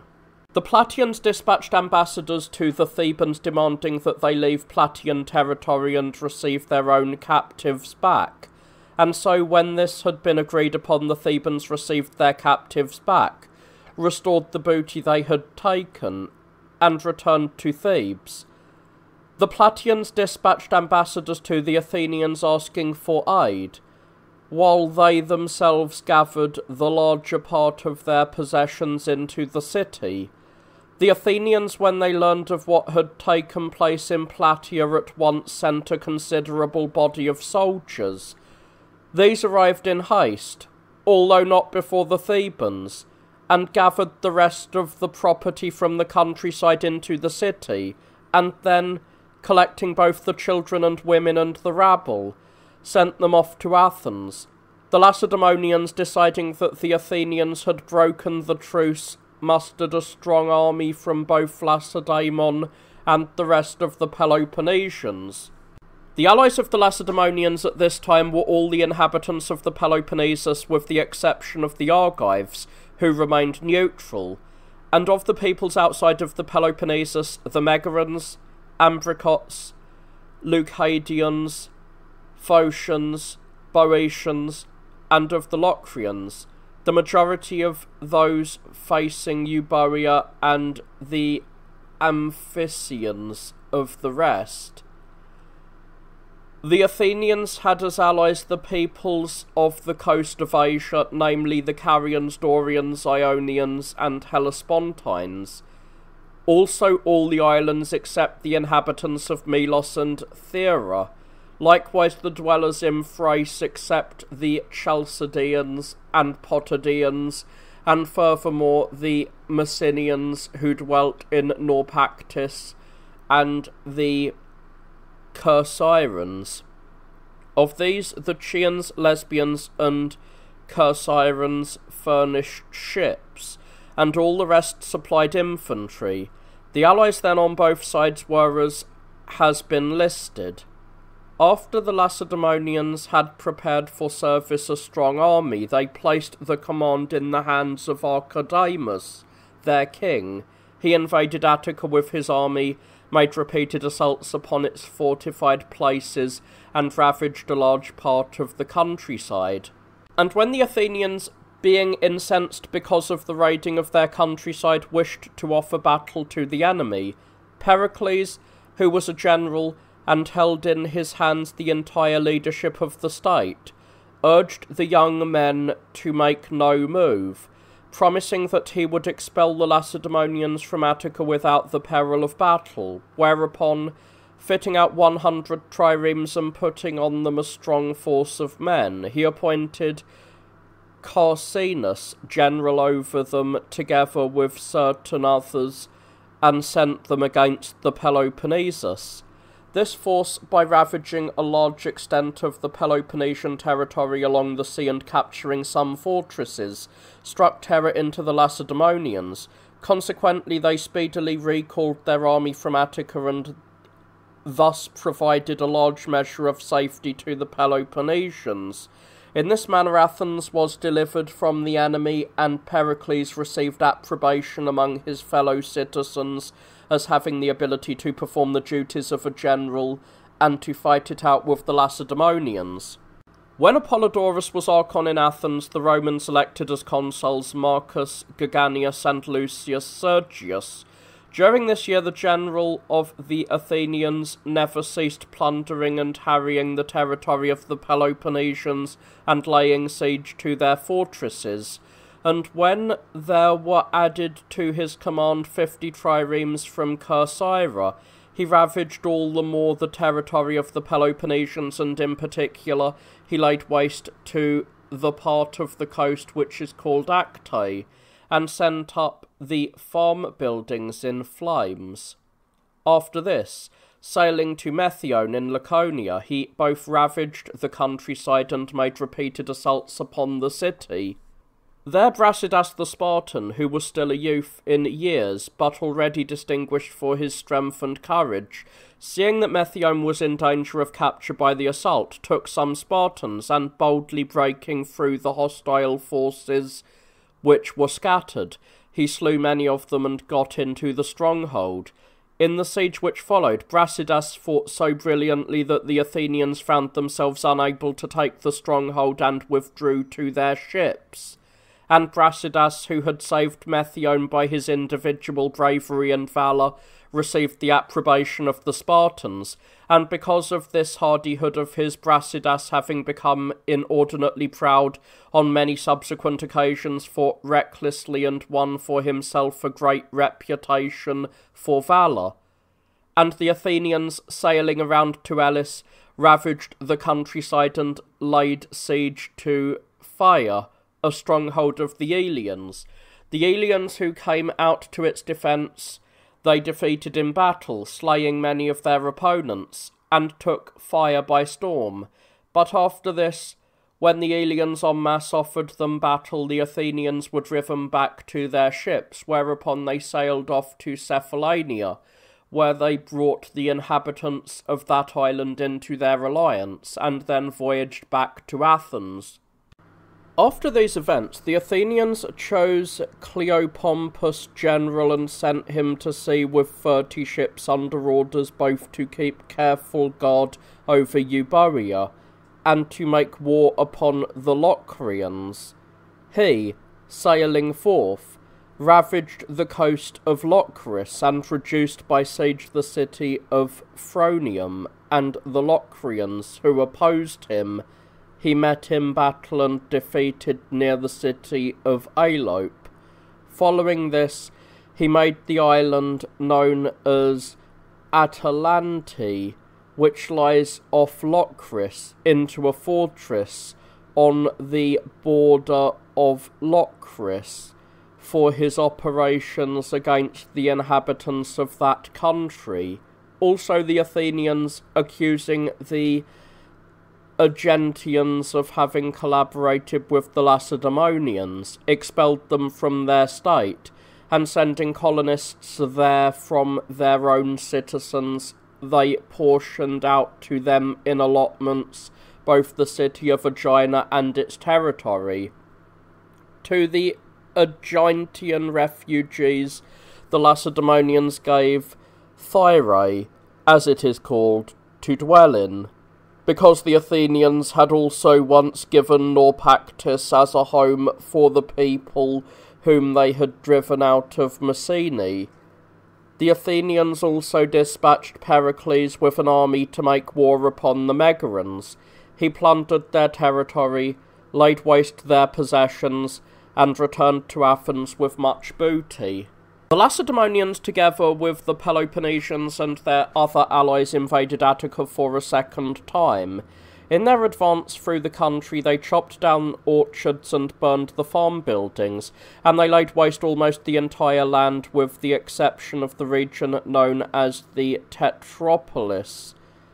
This area they spared because their ancestors had once dwelt there and had gone forth from it as their base on the occasion when they had defeated Eurystheus, for they considered it only fair that the benefactors of their ancestors should in turn receive from their descendants the corresponding benefactions. As for the Athenians, they could not venture to meet them in a pitched battle, and being confined as they were within the walls, found themselves involved in an emergency caused by a plague, for since a vast multitude of people of every description had streamed together into the city, there was good reason for their falling victim to diseases as they did, because of the cramped quarters, breathing air which had become polluted. Consequently, since they were unable to expel the enemy from their territory, they again dispatched many ships against the Peloponnesus, appointing Pericles general. He ravaged a large part of the territory bordering on the sea, plundered some cities, and brought it about that the Lacedaemonians withdrew from Attica. After this, the Athenians, now that the trees of their countryside had been cut down and the plague was carrying off great numbers, were plunged into despondency and became angry with Pericles, considering him to have been responsible for their being at war. Consequently, they removed him from the generalship, and on the strength of some petty grounds for accusation, they imposed a fine upon him of 80 talents. After this, they dispatched embassies to the Lacedaemonians and asked that the war be brought to an end. But when not a man paid any attention to them, they were forced to elect Pericles general again. These then were the events of this year. When Epimanion was Archon in Athens, the Romans elected as consuls Lucius Papirius and Aulus Cornelius Mercurinus. This year in Athens, Pericles the general died, a man who not only in birth and wealth but also in eloquence and skill as a general far surpassed his fellow citizens. Since the people of Athens desired for the glory of it to take Potidaea by storm, they sent Hagnon there as general with the army which Pericles had formerly commanded. He put in at Potidaea with the whole expedition and made all his preparations for the siege, for he had made ready every kind of engine used in sieges, a multitude of arms and missiles, and an abundance of grain, sufficient for the entire army. Hagnon spent much time making continuous assaults every day, but without the power to take the city, for on the one side the besieged, spurred on by their fear of capture, were putting up a sturdy resistance, and, confiding in the superior height of the walls, held the advantage over the Athenians attacking from the harbour, whereas the besiegers were dying in large numbers from the plague, and despondency prevailed throughout the army. Hagnon, knowing that the Athenians had spent more than 1,000 talents on the siege and were angry with the Potidaeans because they were the first to go over to the Lacedaemonians, was afraid to raise the siege. Consequently, he felt compelled to continue it and to compel the soldiers beyond their strength to force the issue against the city. But since many Athenian citizens were being slain in the assault and by the ravages of the plague, he left a part of his army to maintain the siege and sailed back to Athens, having lost more than 1,000 of his soldiers. After Hagnon had withdrawn, the Potidaeans, since their grain supply was entirely exhausted and the people in the city were disheartened, sent heralds to the besiegers to discuss terms of capitulation. These were received eagerly, and an agreement to cessation of hostilities was reached on the following terms. All the Potidaeans should depart from the city, taking nothing with them, with the exception that men could have one garment, and women too. When this truce had been agreed upon, all the Potidaeans, together with their wives and children, left their native land in accordance with the terms of the compact, and went to the Chalcidians in Thrace, among whom they made their home. And the Athenians sent out as many as 1,000 of their citizens to Potidaea as colonists, and portioned out to them in allotments both the city and its territory. The Athenians elected Phormio general and sent him to sea with 20 triremes. He sailed around the Peloponnesus and put in at Naupactus, and by gaining the mastery of the Chrysian Gulf prevented the Lacedaemonians from sailing in those parts. And the Lacedaemonians sent out a strong army under Archidamus their king, who marched into Boeotia and took up position before Plataea. Under the threat of ravaging the territory of the Plataeans, he called upon them to revolt from the Athenians, and when they paid no attention to him, he plundered their territory and laid waste their possessions everywhere. After this he threw a wall around the city in the hope that he could force the Plataeans to capitulate because of lack of the necessities of life. At the same time, the Lacedaemonians continued bringing up engines with which they kept shattering the walls and making assaults without interruption. But when they found themselves unable to take the city through their assaults, they left an adequate guard before it and returned to the Peloponnesus, the Athenians appointing Xenophon and Phanomachus generals sent them to Thrace with 1,000 soldiers. When this force arrived at Spartolus, in the territory of Botice, it laid waste the land and cut the grain in the first growth. But the Olynthians came to the aid of the Bottians and defeated them in battle, and there were slain of the Athenians both the generals and the larger part of the soldiers. And while this was taking place, the Lacedaemonians, yielding to the request of the Ambricots, made a campaign against Acarnania. Their leader was Cnemus, and he had 1,000 foot soldiers and a few ships. To these he added a considerable number of soldiers from the allies and entered Acarnania, pitching his camp near the city known as Stratus. But the Acarnanians gathered their forces and, laying an ambush, slew many of the enemy, and they forced Cnemus to withdraw his army from the city called Onidae. During the same time, Phormio, the Athenian general, with 20 triremes, fell in with 47 Lacedaemonian warships, and engaging them in battle he sank the flagship of the enemy and put many of the rest of the ships out of action, capturing 12 together with their crews and pursuing the remainder as far as the land. The Lacedaemonians, after having suffered defeat contrary to their expectations, fled for safety with the ships which were left to Patrae in Achaea. This sea battle took place off Rhium, as it is called. The Athenians set up a trophy, dedicated a ship to Poseidon at the strait, and then sailed off to the city of Naupactus, which was in their alliance. The Lacedaemonians sent other ships to Patrae. These ships joined to themselves the triremes which had survived the battle and assembled at Rhium, and also the land force of the Peloponnesians met them at the same place and pitched camp near the fleet. And Phormio, having become puffed up with pride over the victory he had just won, had the daring to attack the ships of the enemy, although they far outnumbered his, and some of them he sank, though losing ships of his own, so that the victory he won was equivocal. After this, when the Athenians had dispatched 20 triremes, the Lacedaemonians sailed off in fear to Corinth, not daring to offer battle. These then were the events of this year. When Diotimus was Archon in Athens, the Romans elected as consuls Gaius Julius and Proculus Virginius Tricostus, and the Aelians celebrated the 88th Olympiad, that in which Symmachus of Messene in Sicily won the Stadion. In this year, Cnemus, the Lacedaemonian admiral, who was inactive in Corinth, decided to seize the Piraeus.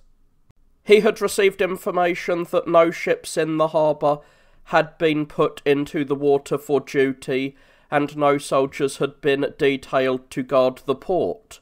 For the Athenians, as he learned, had become negligent about guarding it, because they by no means expected any enemy would have the audacity to seize the place. Consequently, Cnemus, launching 40 triremes which had been hauled up on the beach at Megara, sailed by night to Salamis, and falling unexpectedly on the fortress on Salamis called Bodrium, he towed away 3 ships and overran the entire island. When the Salamians signalled by beacon fires to the inhabitants of Attica, the Athenians, thinking that the Piraeus had been seized, quickly rushed forth in great confusion to its succour. But when they learned what had taken place, they quickly manned a considerable number of warships and sailed to Salamis. The Peloponnesians, having been disappointed in their main design, sailed away from Salamis and returned home. And the Athenians, after the retreat of the enemy, in the case of Salamis, gave it a more vigilant guard and left on it a considerable garrison, and the Piraeus they strengthened here and there with booms and adequate guards. In the same period, Sitalces, the king of the Thracians, had succeeded to the kingship of a small land indeed, but nonetheless, by his personal courage and wisdom, he greatly increased his dominion, equitably governing his subjects, playing the part of a brave soldier in battle and of a skilful general, and furthermore giving close attention to his revenues. In the end he attained to such power that he ruled over more extensive territory than any who had preceded him on the throne of Thrace. For the coastline of his kingdom began at the territory of the Abderites, and stretched as far as the Ister River, and for a man going from the sea to the interior, the distance was so great that a man on foot travelling light required 13 days for the journey.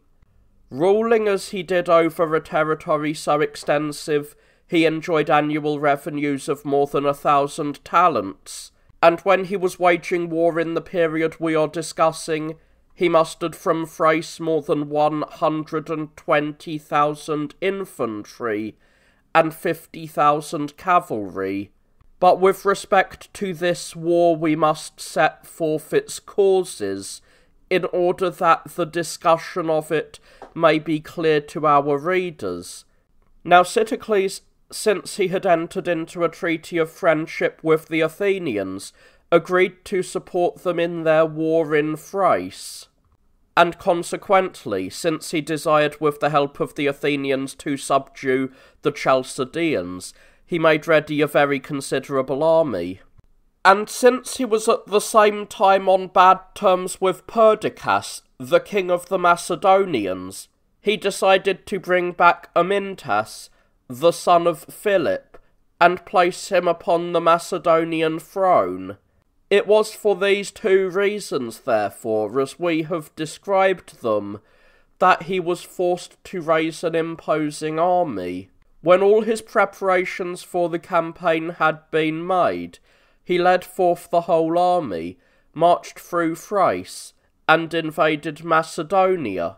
The Macedonians, dismayed at the great size of the army, did not dare face him in battle, but they removed both the grain and all the property they could into their most powerful strongholds, in which they remained inactive. The Thracians, after placing Amyntas upon the throne, at the outset made an effort to win over the cities by means of parleys and embassies, but when no one paid any attention to them, they forthwith made an assault on the first stronghold and took it by storm. After this, some of the cities and strongholds submitted to them of their own accord through fear, and after plundering all of Macedonia, and appropriating much booty, the Thracians turned against the Greek cities of Chalcidice. While Sitalces was engaged in these operations, the Thessalians, Achaeans, Magnesians, and all the other Greeks dwelling between Macedonia and Thermopylae took counsel together, and united in raising a considerable army, for they were apprehensive lest the Thracians with all their myriads of soldiers should invade their territory, and they themselves should be in peril of losing their native lands. Since the Chalcidians made the same preparations, Sitalces, having learned that the Greeks had mustered strong armies and realizing that his soldiers were suffering from the hardships of the winter, came to terms with Perdiccas, concluded a connection by marriage with him, and then led his forces back into Thrace. While these events were taking place, the Lacedaemonians, accompanied by their allies of the Peloponnesus, invaded Attica under the command of Archidamus, their king, destroyed the grain, which was in its first growth, ravaged the countryside, and then returned home. The Athenians, since they did not dare meet the invaders in the field, and were distressed because of the plague and the lack of provisions, had only bleak hopes for the future. These, then, were the events of this year. When Euclides was Archon in Athens, the Romans elected in place of consuls 3 military tribunes, Marcus Manius, Quintus Sulpicius Praetextus, and Servius Cornelius Cossus. This year in Sicily, the Leontines, who were colonists from Chalcis but also kinsmen of the Athenians, were attacked, as it happened, by the Syracusans. And being hard-pressed in the war and in danger of having their city taken by storm because of the superior power of the Syracusans, they dispatched ambassadors to Athens, asking the Athenian people to send them immediately aid and save their city from the perils threatening it. The leader of the embassy was Gorgias the rhetorician, who in eloquence far surpassed all of his contemporaries. He was the first man to devise rules of rhetoric and so far excelled all other men in the instruction offered by sophists that he received from his pupils a fee of 100 minas. Now when Gorgias had arrived in Athens and been introduced to the people in assembly, he discoursed to them upon the subject of the alliance, and by the novelty of his speech he filled the Athenians, who are by nature clever and fond of dialectic, with wonder. For he was the first to use the rather unusual and carefully devised structures of space, such as antithesis, sentences with equal members, or balanced clauses, or similar endings, and the like, all of which at that time was enthusiastically received because the advice was exotic, but is now looked upon as laboured and to be ridiculed when employed too frequently and tediously. In the end he won the Athenians over to an alliance with the Leontines, and after having been admired in Athens for his rhetorical skill, he made his return to Leontini. For some time past, the Athenians had been covetous of Sicily because of the fertility of its land, and so at the moment gladly accepted the proposals of Gorgias. They voted to send an allied force to the Leontines, offering as their excuse the need and request of their kinsmen, whereas in fact they were eager to get possession of the island, and indeed not many years previously when the Corinthians and Corcyraeans were at war with one another, and both were bent upon getting the Athenians as allies, the popular assembly chose the alliance with the Corcyraeans, for the reason that Corcyra was advantageously situated on the sea route to Sicily, for speaking generally the Athenians having won the supremacy of the sea and accomplished great deeds, not only enjoyed the aid of many allies and possessed powerful armaments, but also had taken over a great sum of ready money, since they had transferred from Delos to Athens the funds of the Confederacy of the Greeks, which amounted to more than 10,000 talents, and also enjoyed the services of great commanders who had stood the test of actual leadership, and by means of all these assets it was their hope not only to defeat the Lacedaemonians, but also, after they had won the supremacy over all of Greece, to lay hands on Sicily. These then were the reasons why the Athenians voted to give aid to the Leontines, and they sent 20 ships to Sicily, and as generals Laches and Charodes. These sailed to Rhegium, where they added to their force 20 ships from the Rhegians and the other Chalcidian colonists. Making Rhegium their base, they first of all overran the islands of the Liparaeans, because they were allies of the Syracusans, and after this they sailed to Locri, where they captured 5 ships of the Locrians, and then laid siege to the stronghold of Mylae. When the neighbouring Sicilian Greeks came to the aid of the Mylanes, a battle developed in which the Athenians were victorious, slaying more than 1,000 men and taking prisoner not less than 600. So at once they captured and occupied the stronghold. While these events were taking place, there arrived 40 ships which the Athenian people had sent, deciding to push the war more vigorously. The commanders were Eurymedon and Sophocles. When all the triremes were gathered into one place, a fleet of considerable strength had been fitted out, consisting as it did of 80 triremes. But since the war was dragging on, the Leontines entered into negotiations with the Syracusans and came to terms with them.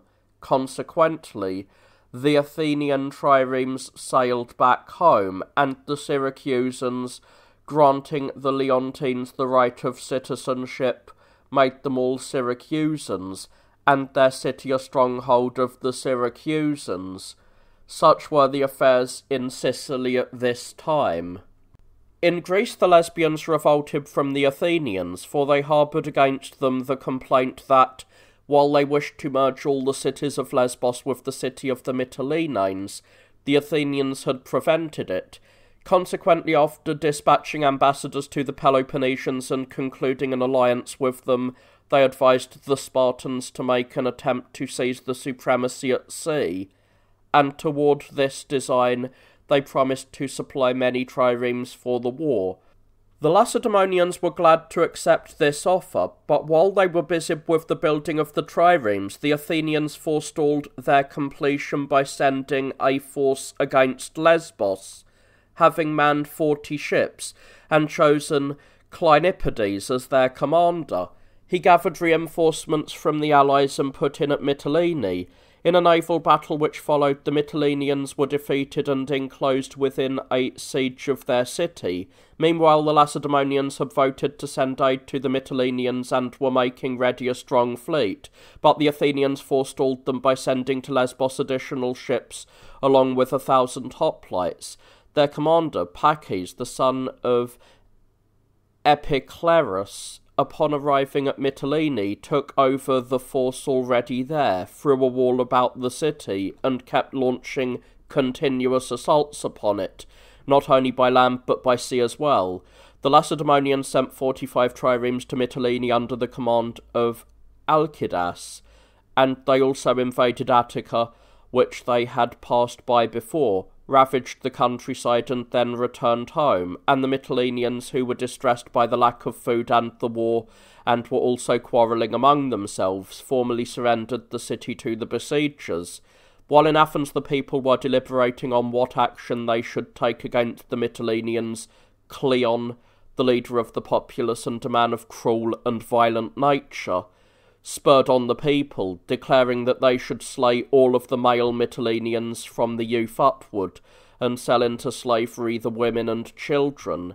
In the end, the Athenians were won over and voted as Cleon had proposed, and messengers were dispatched to Mytilene to make known to the generals the measures decreed by the popular assembly. Even as Pachys had finished reading the decree, a second decree arrived, the opposite of the first. Pachys was glad when he learned that the Athenians had changed their minds, and gathering the Mytileneans in assembly, he declared them free of the charges as well as of the greatest fears. The Athenians pulled down the walls of Mytilene and portioned out in allotments the entire island of Lesbos, with the exception of the territory of the Methymnians. Such then was the end of the revolt of the Lesbians from the Athenians. About the same time, the Lacedaemonians, who were besieging Plataea, threw a wall about the city and kept a guard over it of many soldiers, and as the siege dragged on and the Athenians still sent them no help, the besieged not only were suffering from lack of food, but had also lost many of their fellow citizens in the assaults.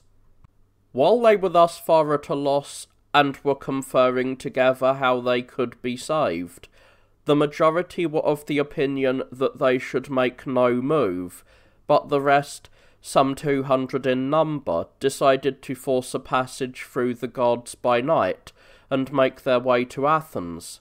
And so, on a moonless night, for which they had waited, they persuaded the rest of the Plataeans to make an assault upon one side of the encircling wall. They themselves then made ready ladders, and when the enemy rushed to defend the opposite parts of the walls, they managed by means of the ladders to get up on the wall, and after slaying the gods, they made their escape to Athens. The next day the Lacedaemonians, provoked at the flight of the men who had gotten away from the city, made an assault upon the city of the Plataeans, and strained every nerve to subdue the besieged by storm.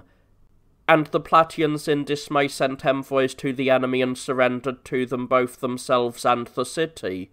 The commanders of the Lacedaemonians, summoning the Plataeans one by one, asked what good deed they had ever performed for the Lacedaemonians, and when each confessed that he had done them no good turn, they asked further if he had ever done the Spartans any harm, and when not a man could deny that he had, they condemned all of them to death.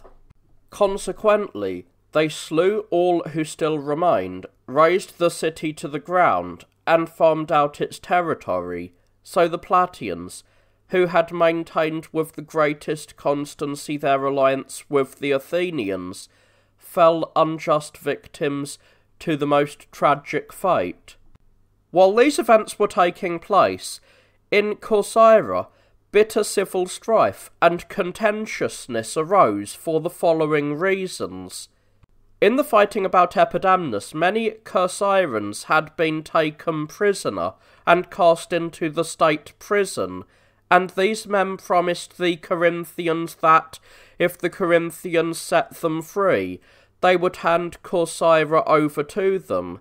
The Corinthians gladly agreed to the proposals, and the Corcyrans, after going through the pretence of paying a ransom, were released on bail of a considerable sum of talents, furnished by the Proxeni.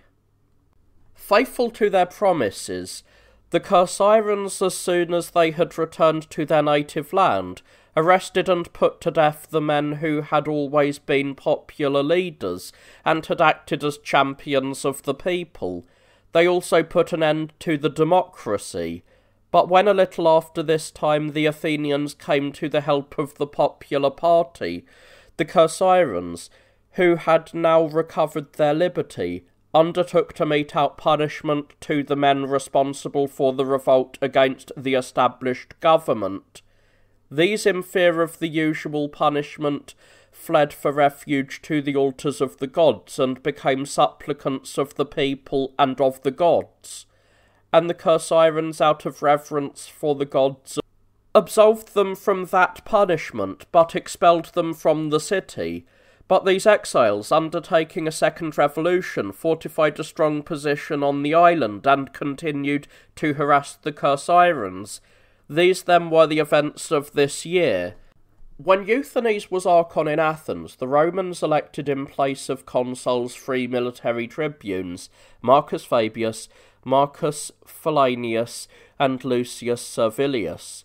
In this year the Athenians, who had enjoyed a period of relief from the plague, became involved again in the same misfortunes, for they were so seriously attacked by the disease that of their soldiers they lost more than 4,000 infantry and 400 cavalry, and of the rest of the population, both free and slave, more than 10,000. And since history seeks to ascertain the cause of the malignancy of this disease, it is our duty to explain these matters. As a result of heavy rains in the previous winter, the ground had become soaked with water, and many low-lying regions, having received a vast amount of water, turned into shallow pools and held stagnant water, very much as marshy regions do. And when these waters became warm in the summer and grew putrid, thick foul vapours were formed, which, rising up in fumes, corrupted the surrounding air, the very thing which may be seen taking place in marshy grounds, which are by nature pestilential. Contributing also to the disease was the bad character of the food available, for the crops which were raised that year were altogether watery, and their natural quality was corrupted. And a third cause of the disease proved to be the failure of the eastern wind to blow, by which normally most of the heat in summer is cooled, and when the heat intensified and the air grew fiery, the bodies of the inhabitants, being without anything to cool them, wasted away. Consequently, all the illnesses which prevailed at that time were found to be accompanied by fever, the cause of which was the excessive heat. And this was the reason why most of the sick threw themselves into the cisterns and springs in their craving to cool their bodies. The Athenians, however, because the disease was so severe, ascribed the cause of their misfortune to the deity. Consequently, acting upon the command of a certain oracle, they purified the island of Delos, which was sacred to Apollo, and had been defiled, as men thought, by the burial there of the dead. Digging up therefore all the graves on Delos, they transferred the remains to the island of Rhenea, as it is called, which lies near Delos. They also passed a law that neither burial nor birth should be allowed on Delos, and they also celebrated the festival assembly, the Delia, which had been held in former days but had not been observed for a long time. While the Athenians were busied with these matters, the Lacedaemonians, taking with them the Peloponnesians, pitched camp at the isthmus with the intention of invading Attica again. But when great earthquakes took place, they were filled with superstitious fear and returned to their native lands. And so severe in fact were the shocks in many parts of Greece that the sea actually swept away and destroyed some cities lying on the coast, while in Locris the strip of land forming a peninsula was torn through, and the island known as Atalni was formed. While these events were taking place, the Lacedaemonians colonised Trachis, as it was called, and renamed it Heraclea, for the following reasons. The Tracheans had been at war with the neighbouring Oetians for many years, and had lost the larger number of their citizens. Since the city was deserted, they thought it proper that the Lacedaemonians, who were colonists from Trachis, should assume the care of it. And the Lacedaemonians, both because of their kinship and because Hercules, their ancestor in ancient times, had made his home in Trachis, decided to make it a great city. Consequently, the Lacedaemonians and the Peloponnesians sent forth 4,000 colonists, and accepted any other Greeks who wished to have a part in the colony. The latter numbered not less than 6,000. The result was that they made Trachis a city of 10,000 inhabitants, and after portioning out the territory in allotments, they named the city Heraclea. When Stratocles was Archon in Athens, in Rome, in place of consuls, 3 military tribunes were elected: Lucius Furius, Spurius Pinarius, and Gaius Metellus. This year the Athenians chose Demosthenes general and sent him forth with 30 ships and an adequate body of soldiers. He added to his force 15 ships from the Corsyrans, and soldiers from the Cephalians, Acarnanians, and Messenians in Naupactus, and then sailed to Leucas. After ravaging the territory of the Leucadians, he sailed to Aetolia and plundered many of its villages, but the Aetolians rallied to oppose him, and there was a battle in which the Athenians were defeated, whereupon they withdrew to Naupactus. The Aetolians, elated by their victory after adding to their army 3,000 Lacedaemonian soldiers, marched upon Naupactus, which was inhabited at the time by Messenians, but were beaten off.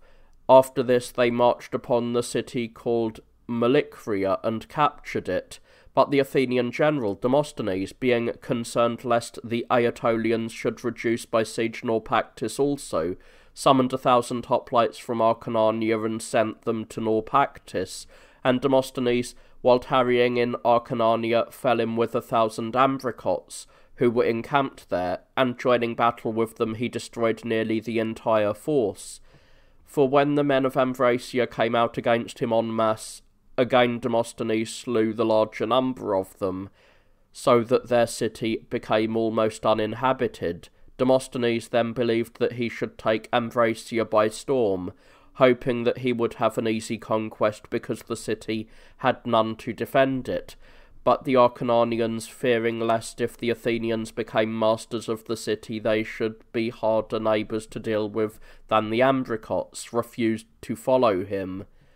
And since they were thus in disagreement, the Acarnanians came to terms with the Ambricots, and concluded with them a peace of 100 years, while Demosthenes, being left in the lurch by the Acarnanians, sailed back with his 20 ships to Athens. The Ambricots, who had experienced a great disaster, sent for a garrison of Lacedaemonians, since they stood in fear of the Athenians. Demosthenes now led an expedition against Pylos, intending to fortify this stronghold as a threat to the Peloponnesus, for it is an exceptionally strong place, situated in Messenia and 400 states distant from Sparta. Since he had at the time both many ships and an adequate number of soldiers, in 20 days he threw a wall about Pylos. The Lacedaemonians, when they learned that Pylos had been fortified, gathered together a large force, both infantry and ships. Consequently, when they set sail for Pylos, they not only had a fleet of 45 fully equipped triremes, but also marched with an army of 12,000 soldiers, for they considered it to be a disgraceful thing that men who were not brave enough to defend Attica while it was being ravaged should fortify and hold a fortress in the Peloponnese. Now these forces, under the command of Thrasymedes, pitched their camp in the neighbourhood of Pylos, and since the troops were seized by an eager desire to undergo any and every danger and to take Pylos by storm, the Lacedaemonians stationed their ships with their prows facing the entrance of the harbour in order that they might use them for blocking the enemy's attempt to enter, and assaulting the walls with the infantry in successive waves and displaying all possible rivalry. They put up contests of amazing valour, also to the island called Spacteria, which extends lengthwise to the harbour and protects it from the winds. They transported the best troops of the Lacedaemonians and their allies. This they did in their desire to forestall the Athenians in getting control of the island before them, since its situation was especially advantageous to the prosecution of the siege. And though they were engaged every day in the fighting before the fortifications and were suffering wounds because of the superior height of the wall, they did not relax the violence of their fighting. As a consequence, many of them were slain and not a few were wounded as they pressed upon a position which had been fortified. The Athenians, who had secured beforehand a place which was also a natural stronghold, and possessed large supplies of missiles, and a great abundance of everything else they might need, kept defending their position with spirit, for they hoped that, if they were successful in their design, they could carry the whole war to the Peloponnese, and ravage, bit by bit, the territory of the enemy. Both sides displayed unsurpassable energy in the siege, and as for the Spartans, in their assault upon the walls, while many others were objects of wonder for their deeds of valour, the greatest acclaim was won by Brasidas. For when the captains of the triremes lacked the courage to bring the ships to land because of the rugged nature of the shore, he, being himself the commander of a trireme, called out in a loud voice to the pilot, ordering him not to spare the vessel but to drive the trireme at full speed to the land. For it would be disgraceful, he cried, for Spartans to be unsparing of their lives as they fought for victory, and yet to spare their vessels, and to endure the sight of the Athenians holding the soil of Laconia. And finally he succeeded in forcing the pilot to drive the ship forwards, and when the trireme struck the shore, Brasidas, taking his stand on the gangway, fought off from there the multitude of Athenians who were converging upon him, and at the outset he slew many as they came at him. But after a while, as numerous missiles assailed him, he suffered many wounds on the front of his body. In the end he suffered much loss of blood from the wounds, and, as he lost consciousness, his arm extended over the side of the ship, and his shield, slipping off and falling into the sea, came into the hands of the enemy. After this, Brasidas, who had built up a heap of many corpses of the enemy, was himself carried off, half dead, from the ship by his men, having surpassed to such a degree all other men in bravery that, whereas in the case of all other men those who lose their shields are punished with death, he for that very reason won for himself glory. Now the Lacedaemonians, although they kept making continuous assaults upon Pylos, and had lost many soldiers, remained steadfast in the fierce struggles. And one may be amazed at the strange perversity of fortune and at the singular character of her ordering of what happened at Pylos. For the Athenians, defending themselves from a base on Laconian soil, were gaining the mastery over the Spartans, whereas the Lacedaemonians, regarding their own soil as the enemy's, were assaulting the enemy from the sea as their base. And as it happened, those who were masters of the land in this case controlled the sea, and those who held the first place on the sea were beating off an attack on land which they held. Since the siege dragged on, and the Athenians after their victory with their ships were preventing the conveyance of food to the land, the soldiers caught on the island were in danger of death from starvation. Consequently, the Lacedaemonians, fearing for the men left on the island, sent an embassy to Athens to discuss the ending of the war. When no agreement was being reached, they asked for an exchange of men, the Athenians to get back an equal number of their soldiers now held prisoner, but not even this would the Athenians agree to, whereupon the ambassadors spoke out frankly in Athens that by their unwillingness to effect an exchange of prisoners, the Athenians acknowledged that Lacedaemonians were better men than they. Meanwhile, the Athenians wore down the bodily strength of the Spartans on Sphacteria through the lack of provisions, and accepted their formal surrender. Of the men who gave themselves up, 180 were of the allies, and the rest were Spartans. These then were brought by Cleon, the leader of the populace, since he held the office of general when this took place, in chains to Athens, and the people voted to keep them in custody in case the Lacedaemonians should be willing to end the war, but to execute all the captives if they should decide to continue the war. After this they sent for select troops from the Messenians, who had been settled in Naupactus, joined to them an adequate force from the other allies, and turned over to them the garrisoning of Pylos, for they believed that the Messenians, by reason of their hatred of the Spartans, would show the greatest zeal in harrying Laconia by forays, once they were operating from a strong position as their base. Such were the events about Pylos in this year. Artaxerxes, the king of the Persians, died after a reign of 40 years, and Xerxes succeeded to the throne, and ruled for a year. In Italy, the Aqui revolted from the Romans. In the war which followed, Aulus Postumius was made dictator, and Lucius Julius was made his master of the horse.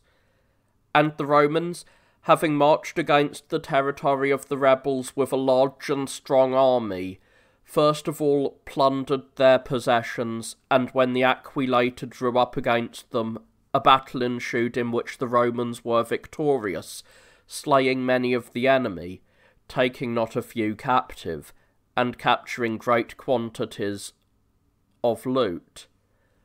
After the battle, the revolters, being broken in spirit because of the defeat, submitted themselves to the Romans, and Postumius, because he had conducted the war brilliantly, as the Romans thought, celebrated the customary triumph. And Postumius, we are told, did a peculiar thing and altogether unbelievable, for in the battle his own son in his eagerness leapt forward from the station assigned to him by his father, and his father, preserving the ancient discipline, had his son executed as one who has left his station. At the close of the year, in Athens the Archon was Isaricus, and in Rome the consuls elected were Titus Quinctius and Gaius Julius. Among the aliens the 89th Olympiad was celebrated, that in which Symmachus won the stadium for the second time. This year the Athenians chose as general Nicias, the son of Niceratus, and assigning to him 60 triremes and 3,000 hoplites, they ordered him to plunder the allies of the Lacedaemonians.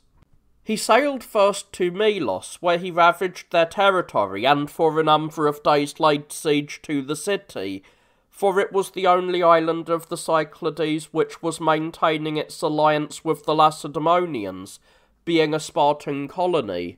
Nicias was unable to take the city, however, since the Melians defended themselves gallantly, and he then sailed to Oropus in Boeotia. Leaving his ships there, he advanced with his hoplites into the territory of the Tanagrans, where he fell in with another Athenian force which was commanded by Hipponosius, the son of Callias. When the two armies had united, the generals pressed forward, plundering the land, and when the Thebans sallied forth to the rescue, the Athenians offered them battle, in which they inflicted heavy casualties and were victorious. After the battle, the soldiers with Hipponesius made their way back to Athens, but Nicias, returning to his ships, sailed along the coast to Locris, and when he had laid waste the country on the coast, he added to his fleet 40 triremes from the allies, so that he possessed in all 100 ships. He also enrolled no small number of soldiers and gathered together a strong armament, whereupon he sailed against Corinth. There he disembarked the soldiers, and when the Corinthians drew up their forces against him, the Athenians gained the victory in 2 battles, slew many of the enemy, and set up a trophy. There perished in the fighting 80 Athenians and more than 300 Corinthians. Nicias then sailed to Crommyon, ravaged its territory, and seized its stronghold. Then he immediately removed from there and built a stronghold near Methione, in which he left a garrison for the twofold purpose of protecting the place and ravaging the neighbouring countryside. Then Nicias plundered the coast and returned to Athens. After these events, the Athenians sent 60 ships and 2,000 hoplites to Cythera, the expedition being under the command of Nicias and certain other generals. Nicias attacked the island, hurled assaults upon the city, and received its formal surrender, and leaving a garrison behind on the island, he sailed off to the Peloponnese and ravaged the territory along the coast. Antherae, which lies on the border between Laconia and Argolis, he took by siege, making slaves of its inhabitants, and razing it to the ground, and the Agentians who inhabited the city, together with the commander of the garrison, Tantalus the Spartan, he took captive and carried off to Athens, and the Athenians fettered Tantalus and kept him under guard together with the other prisoners, as well as the Agentians. While these events were taking place, the Megarians were finding themselves in distress because of the war with the Athenians on the one hand and with their exiles on the other hand.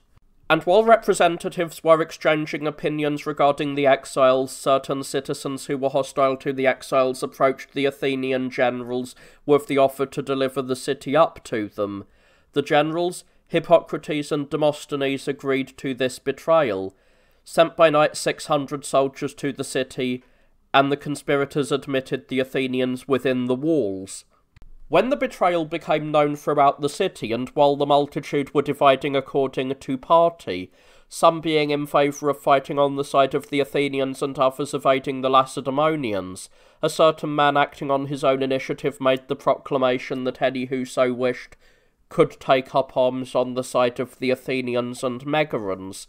Consequently, when the Lacedaemonians were on the point of being left in the lurch by the Megarians, it so happened that the Lacedaemonian garrison of the Long Walls abandoned them and sought safety in Nicaea, as it is called, which is the seaport of the Megarians.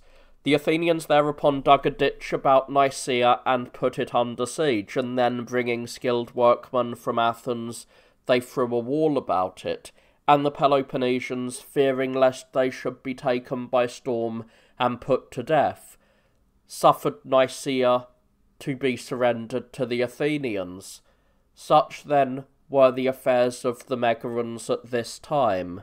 Brasidas, taking an adequate force from Lacedaemon and the other Peloponnesian states, advanced against Megara, and striking terror into the Athenians, he expelled them from Nicaea, and then he set free the city of the Megarians and brought it back into the alliance of the Lacedaemonians. After this he made his way with his army through Thessaly and came to Delium, in Macedonia. From there he advanced against Acanthus and associated himself with the cause of the Chalcidians.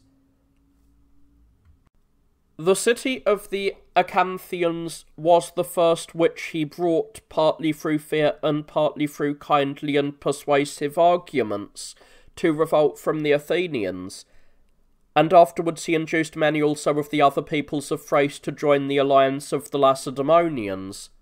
After this, Brasidas, wishing to prosecute the war more vigorously, proceeded to summon soldiers from Lacedaemon, since he was eager to gather a strong army, and the Spartans, wishing to destroy the most influential among the Helots, sent him 1,000 of the most high-spirited Helots, thinking that the larger number of them would perish in the fighting. They also committed another violent and savage act whereby they thought to humble the pride of the Helots. They made public proclamation that any Helots who had rendered some good service to Sparta should give in their names, and promised that after passing upon their claims they would set them free. And when 2,000 had given in their names, they then commanded the most influential citizens to slay these Helots, each in his own home, for they were deeply concerned lest the Helots should seize an opportune moment to line up with the enemy and bring Sparta into peril. Nevertheless, since Brasidas had been joined by 1,000 Helots and troops had been levied among the allies, a satisfactory force was assembled. Brasidas, confiding in the multitude of his soldiers, now advanced with his army against the city known as Amphipolis. This city, Aristogoras of Miletus at an earlier time had undertaken to found as a colony, when he was fleeing from Darius, the king of the Persians. After his death, the colonists were driven out by the Thracians, who are called Edones, and 32 years after this, the Athenians dispatched 10,000 colonists to the place.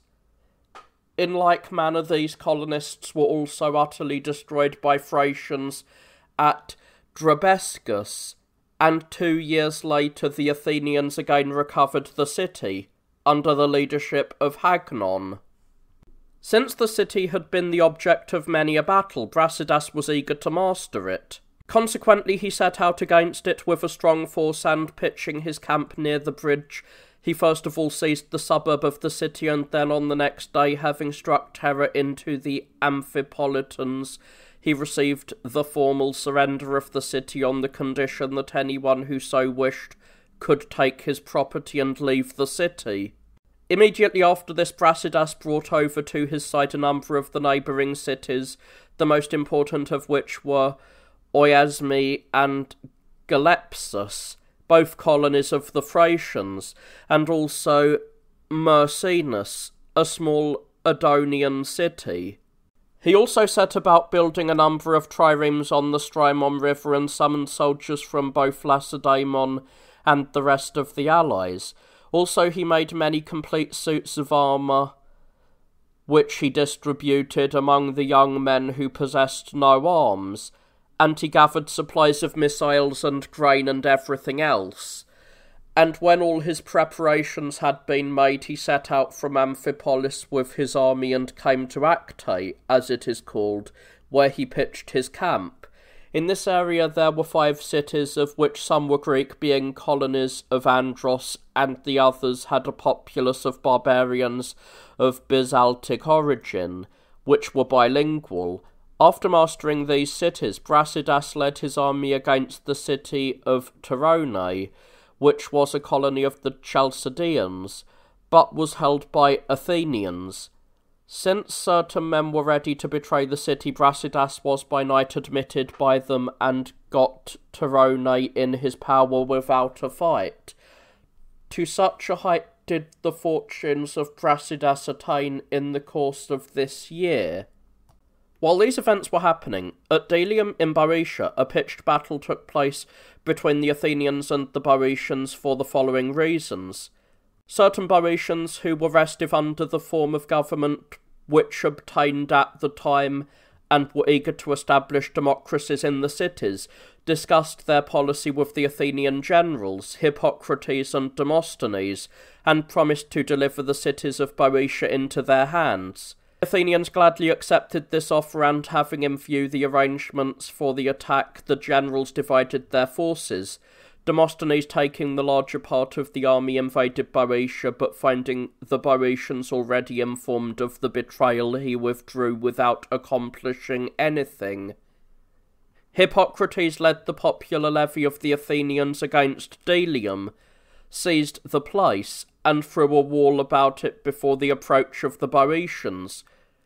The town lies near the territory of Oropus and the boundary of Boeotia. Pagondas, who commanded the Boeotians, having summoned soldiers from all the cities of Boeotia, came to Delium with a great army. Since he had little more than 20,000 infantry and about 1,000 cavalry, the Athenians, although superior to the Boeotians in number, were not so well equipped as the enemy, for they had left the city hurriedly and on short notice, and in such haste they were unprepared. Both armies advanced to the fray in high spirits, and the forces were disposed in the following manner. On the Boeotian side, the Thebans were drawn up on the right wing, the Orchomenians on the left, and the centre of the line was made up of the other Boeotians. The first line of the whole army was formed of what they called charioteers and footmen, a select group of 300. The Athenians were forced to engage the enemy while still marshalling their army. A fierce conflict ensued, and at first the Athenian cavalry, fighting brilliantly, compelled the opposing cavalry to flee, but later, after the infantry had become engaged, the Athenians who were opposed to the Thebans were overpowered and put to flight. Although the remaining Athenians overcame the other Boeotians, slew great numbers of them, and pursued them for some distance. But the Thebans, whose bodily strength was superior, turned back from the pursuit, and falling on the pursuing Athenians forced them to flee. And since they had won a conspicuous victory, they gained for themselves great fame for valour. Of the Athenians, some fled for refuge to Orpus, and others to Delium. Certain of them made for the sea and the Athenian ships. Still others scattered this way and that, as chance dictated. When night fell, the Boeotians dead were not in excess of 500. the Athenians many times that number. However, if night had not intervened, most of the Athenians would have perished, for it broke the drive of the pursuers and brought safety to those in flight. Even so, the multitude of the slain was so great that from the proceeds of the booty the Thebans not only constructed the great colonnade in their marketplace, but also embellished it with bronze statues, and their temples and the colonnades in the marketplace they covered with bronze by the armour from the booty which they nailed to them. Furthermore, it was with this money that they instituted the festival called Delia. After the battle, the Boeotians launched assaults upon Delium and took the place by storm. Of the garrison of Delium, the larger number died fighting gallantly, and 200 were taken prisoner. The rest fled for safety to the ships and were transported with the other refugees to Attica. Thus the Athenians who devised a plot against the Boeotians were involved in the disaster we have described. In Asia, King Xerxes died after a reign of 1 year, or as some record 2 months, and his brother Sogdianus succeeded to the throne and ruled for 7 months. He was slain by Darius, who reigned 19 years. Of the historians, Antiochus of Syracuse concluded with this year his history of Sicily, which began with Cochleus, the king of the Sicani, and embraced 9 books. When Amenias was Archon in Athens, the Romans elected as consuls Gaius Papirius and Lucius Junius. In this year, the people of Scione, holding the Athenians in contempt because of their defeat at Delium, revolted to the Lacedaemonians and delivered their city into the hands of Brasidas, who was in command of the Lacedaemonian forces in Thrace. In Lesbos, after the Athenian seizure of Mytilene, the exiles who had escaped the capture in large numbers had for some time been trying to return to Lesbos, and they succeeded at this time in rallying and seizing Antandrus, from which they used as their base. They then carried on war with the Athenians who were in possession of Mytilene. Exasperated by this state of affairs, the Athenian people sent against them as generals Aristides and Symmachus with an army. They put in at Lesbos and, by means of sustained assaults, took possession of Antandrus, and of the exiles some they put to death and others they expelled from the city. Then they left a garrison to guard the place and sailed away from Lesbos. After this, Limachus the general sailed with 10 triremes into the Pontus and anchored at Heraclea on the river Calais, as it is called, but he lost all his ships. For when heavy rains fell, the river brought down so violent a current that his vessels were driven on certain rocky places and broken into pieces on the banks. The Athenians concluded a truce with the Lacedaemonians for a year on the terms that both of them should remain in possession of the places of which they were masters at this time. They held many discussions and were of the opinion that they should stop the war and put an end to their mutual rivalry, and the Lacedaemonians were eager to recover their citizens who had been taken captive at Spactera.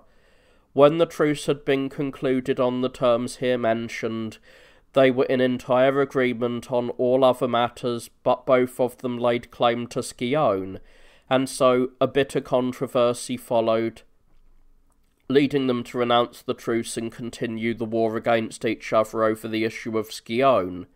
At this time the city of Mende also revolted to the Lacedaemonians and made the quarrel over Scione the more bitter. Consequently, Brasidas removed the children and women and all the most valuable property from Mende and Scione and safeguarded the cities with strong garrisons, whereupon the Athenians, being incensed at what had taken place, voted to put to the sword all the Scionians from the youth upwards when they should take the city, and sent a naval force of 50 triremes against them. the command of which was held by Nicias and Nicostratus. They sailed to Mende first and conquered it with the aid of certain men who betrayed it. Then they threw a wall about Scione, settled down to a siege, and launched unceasing assaults upon it. But the garrison of Scione, which was strong in number and abundantly provided with missiles and food and all other supplies, had no difficulty in repulsing the Athenians, and because they held a higher position, in wounding many of their men. Such then were the events of this year. The next year, Alcius was Archon in Athens, and in Rome the consuls were Opiter, Lucretius, and Lucius Sergius Fidenaites. During this year, the Athenians, accusing Delians of secretly concluding an alliance with the Lacedaemonians, expelled them from the island and took the city for their own. To the Delians who had been expelled, the satrap Pharnaces gave the city of Adramyttum to dwell in. The Athenians elected as General Cleon, the leader of the popular party, and supplying him with a strong body of infantry, sent him to the region lying off Thrace. He sailed to Scione, where he added to his force soldiers from the besiegers of the city, and then sailed away and put in at Torone, for he knew that Brasidas had gone from these parts, and that the soldiers who were left in Torone were not strong enough to offer battle. After encamping near Torone and besieging the city both by land and sea, he took it by storm, and the children and women he sold into slavery, but the men who garrisoned the city he took captive, fettered them, and sent them to Athens. Then, leaving an adequate garrison for the city, he sailed away with his army and put in at the Strymon river in Thrace. Pitching camp near the city of Ion, which is about 30 stadia distant from Amphipolis, he launched successive assaults upon the town. Cleon, learning that Brasidas and his army were tarrying at the city of Amphipolis, broke camp and marched against him. And when Brasidas heard of the approach of the enemy, he formed his army in battle order and went out to meet the Athenians. A fierce battle ensued, in which both armies engaged brilliantly, and at first the fight was evenly balanced, but later, as the leaders on both sides strove to decide the battle through their own efforts, it was the lot of many important men to be slain, the generals injecting themselves into the battle and bringing into it a rivalry for victory that could not be surpassed. Brasidas, after fighting with the greatest distinction and slaying a very large number, ended his life heroically, and when Cleon also, after displaying like valour, fell in the battle, both armies were thrown into confusion because they had no leaders. But in the end, the Lacedaemonians were victorious and set up a trophy. The Athenians got back their dead under a truce, gave them burial, and sailed away to Athens. And when certain men from the scene of the battle arrived at Lacedaemon and brought the news of Brasidas' victory as well as of his death, the mother of Brasidas, on learning of the course of the battle, inquired what sort of man Brasidas had shown himself to be in the conflict. And when she was told that of all the Lacedaemonians he was the best, the mother of the dead man said, "My son Brasidas was a brave man, and yet he was inferior to many others." When this reply passed through the city, the ephors accorded the woman public honours, because she placed the fair name of her country above the fame of her son. After the battle we have described, the Athenians decided to make a truce of 50 years with the Lacedaemonians upon the following terms. The prisoners with both sides were to be released, and each side should give back the cities which had been taken during the course of the war. Thus the Peloponnesian War, which had continued up to that time for 10 years, came to an end in the manner we have described. When Ariston was Archon in Athens, the Romans elected as consuls Titus Quinctius and Aulus Cornelius Cossus. During this year, although the Peloponnesian War had just come to an end, again tumults and military movements occurred throughout Greece, for the following reasons.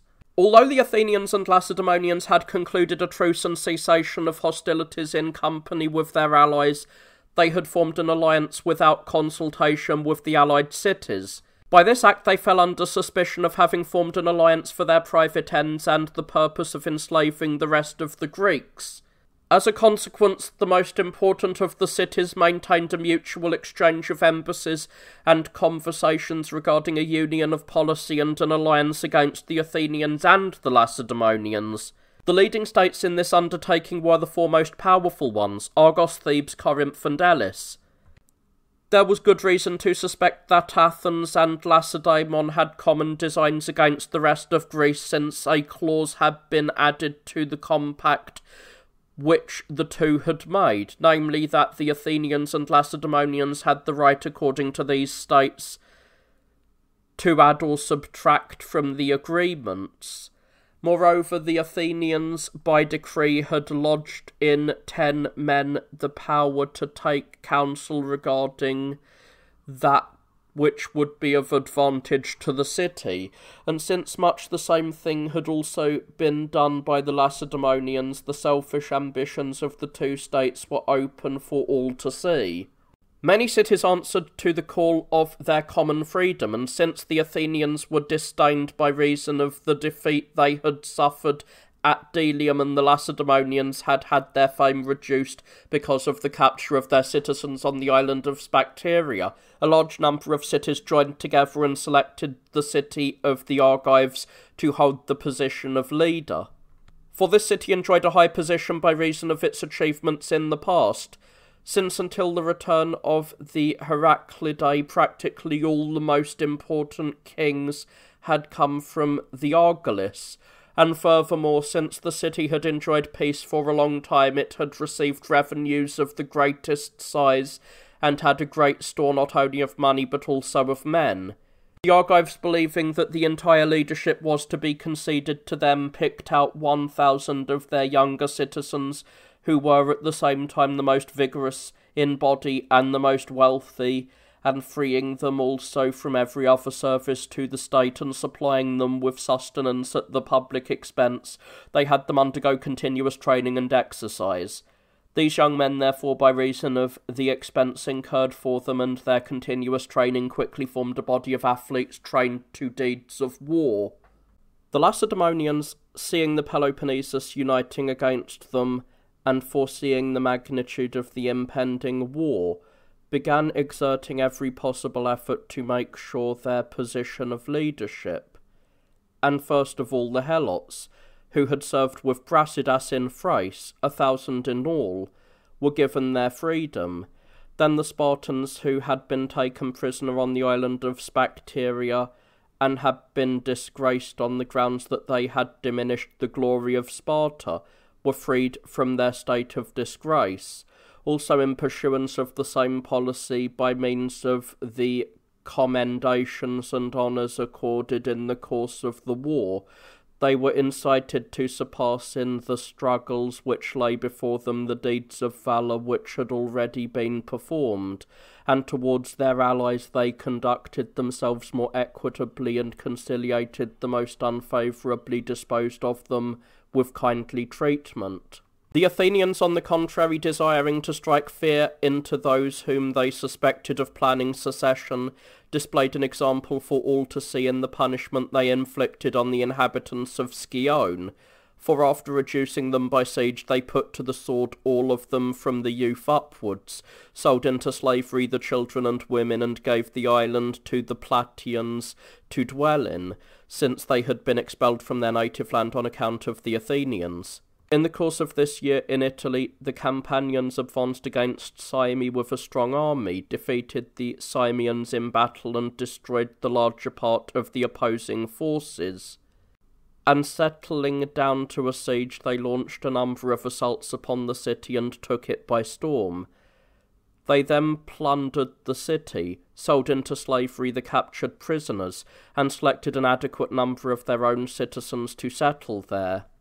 When Astypilus was Archon in Athens, the Romans elected as consuls Lucius Quinctius and Aulus Sempronius, and the Eleans celebrated the 90th Olympiad, that in which Hyperbius of Syracuse won the stadion. This year the Athenians, in obedience to a certain oracle, returned their island to the Delians, and the Delians who were dwelling in Adrumittum returned to their native land. And since the Athenians had not returned the city of Pylos to the Lacedaemonians, these cities were again at odds with each other and hostile. When this was known to the assembly of the Argives, that body persuaded the Athenians to close a treaty of friendship with the Argives. Since the quarrel kept growing, the Lacedaemonians persuaded the Corinthians to desert the League of States and ally themselves with the Lacedaemonians. Such being the confusion that had arisen together with a lack of leadership, the situation throughout the Peloponnesus was as had been described. In the region outside, the Aenianians, Dolopians, and Melians, having come to an understanding, advanced with strong armaments against Heraclea in Trachis. The Heracleans drew up to oppose them, and a great battle took place in which the people of Heraclea were defeated. Since they had lost many soldiers and had sought refuge within their walls, they sent for aid from the Boeotians. The Thebans dispatched to their help 1,000 picked hoplites, with whose aid they held off their adversaries. While these events were taking place, the Olynthians dispatched an army against the city of Mechaberna, which had an Athenian garrison, drove out the garrison, and themselves took possession of the city. While Archias was Archon in Athens, the Romans elected as consuls Lucius Papirius Magellanus and Gaius Servilius Structus.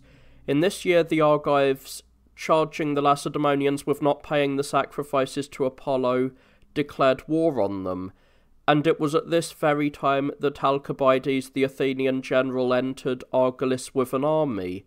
Adding these troops to their forces, the Argives advanced against Troezen, a city which was an ally of the Lacedaemonians, and after plundering its territory and burning its farm buildings, they returned home. The Lacedaemonians, being incensed at the lawless acts committed against the Trozonians, resolved to go to war against the Argives. Consequently, they mustered an army and put their king Agis in command. With this force, Agis advanced against the Argives and ravaged their territory, and leading his army to the vicinity of the city, he challenged the enemy to battle.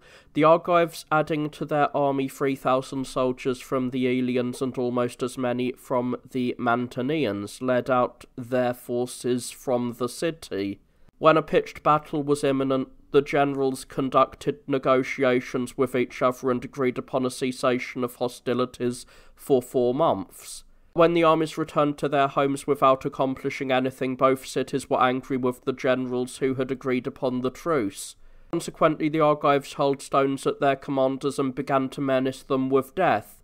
Only reluctantly and after much supplication their lives were spared, and their property was confiscated, and their homes razed to the ground. The Lacedaemonians took steps to punish Agis, but when he promised to atone for his error by worthy deeds, they reluctantly let him off, but for the future they chose 10 of their wisest men, whom they appointed his advisers, and they ordered him to do nothing without learning their opinion.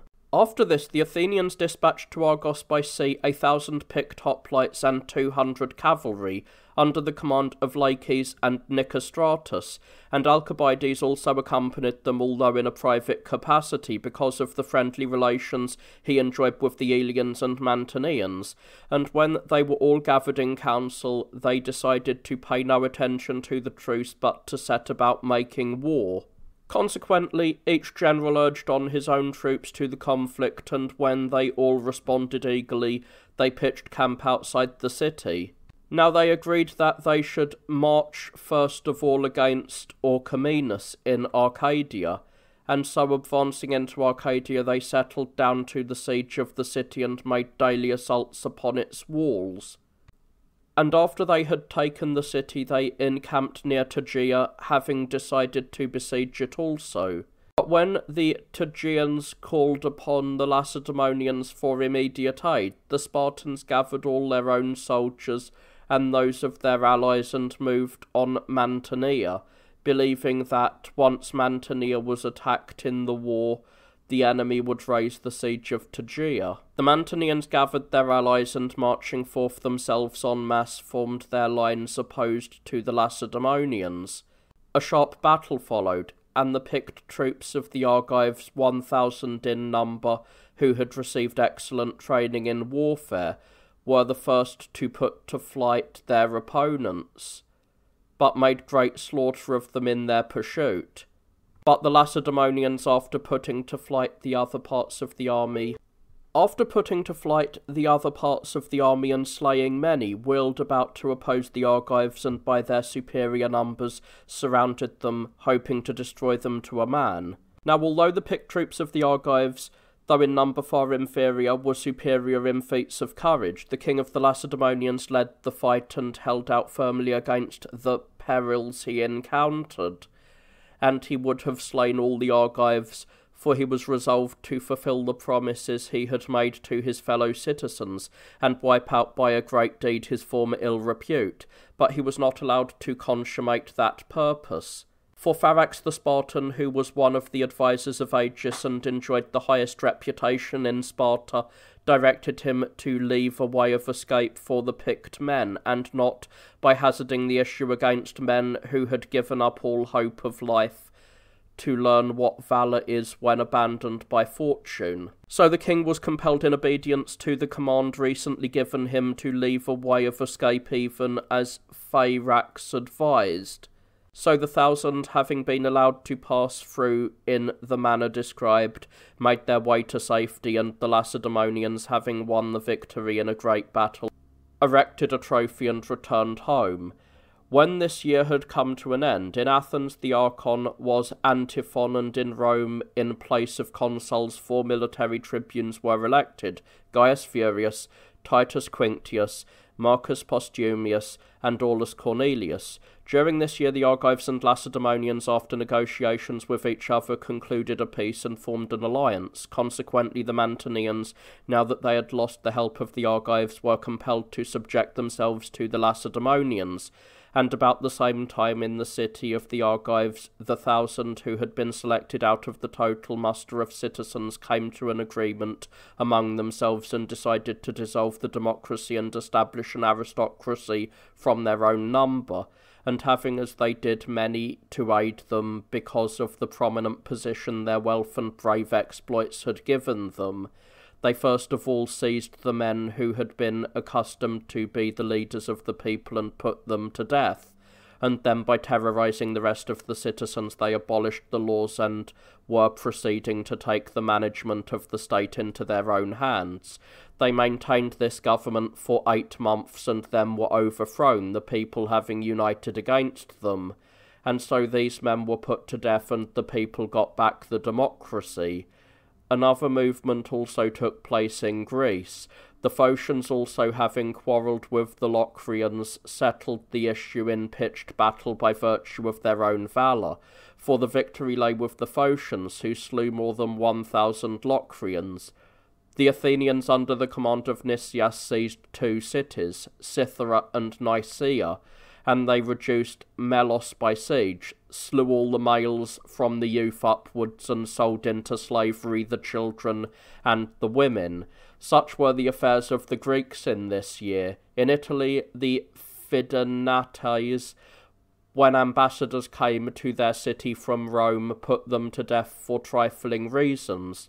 Incensed at such an act, the Romans voted to go to war, and mobilizing a strong army they appointed Annius Aemilius dictator, and with him followed their custom, by appointing Aulus Cornelius to be master of the horse. Aemilius, after making all the preparations for the war, marched with his army against the Fidenates, and when the Fidenates drew up their forces to oppose the Romans, a fierce battle ensued, which continued a long time. Heavy losses were incurred on both sides, and the conflict was indecisive.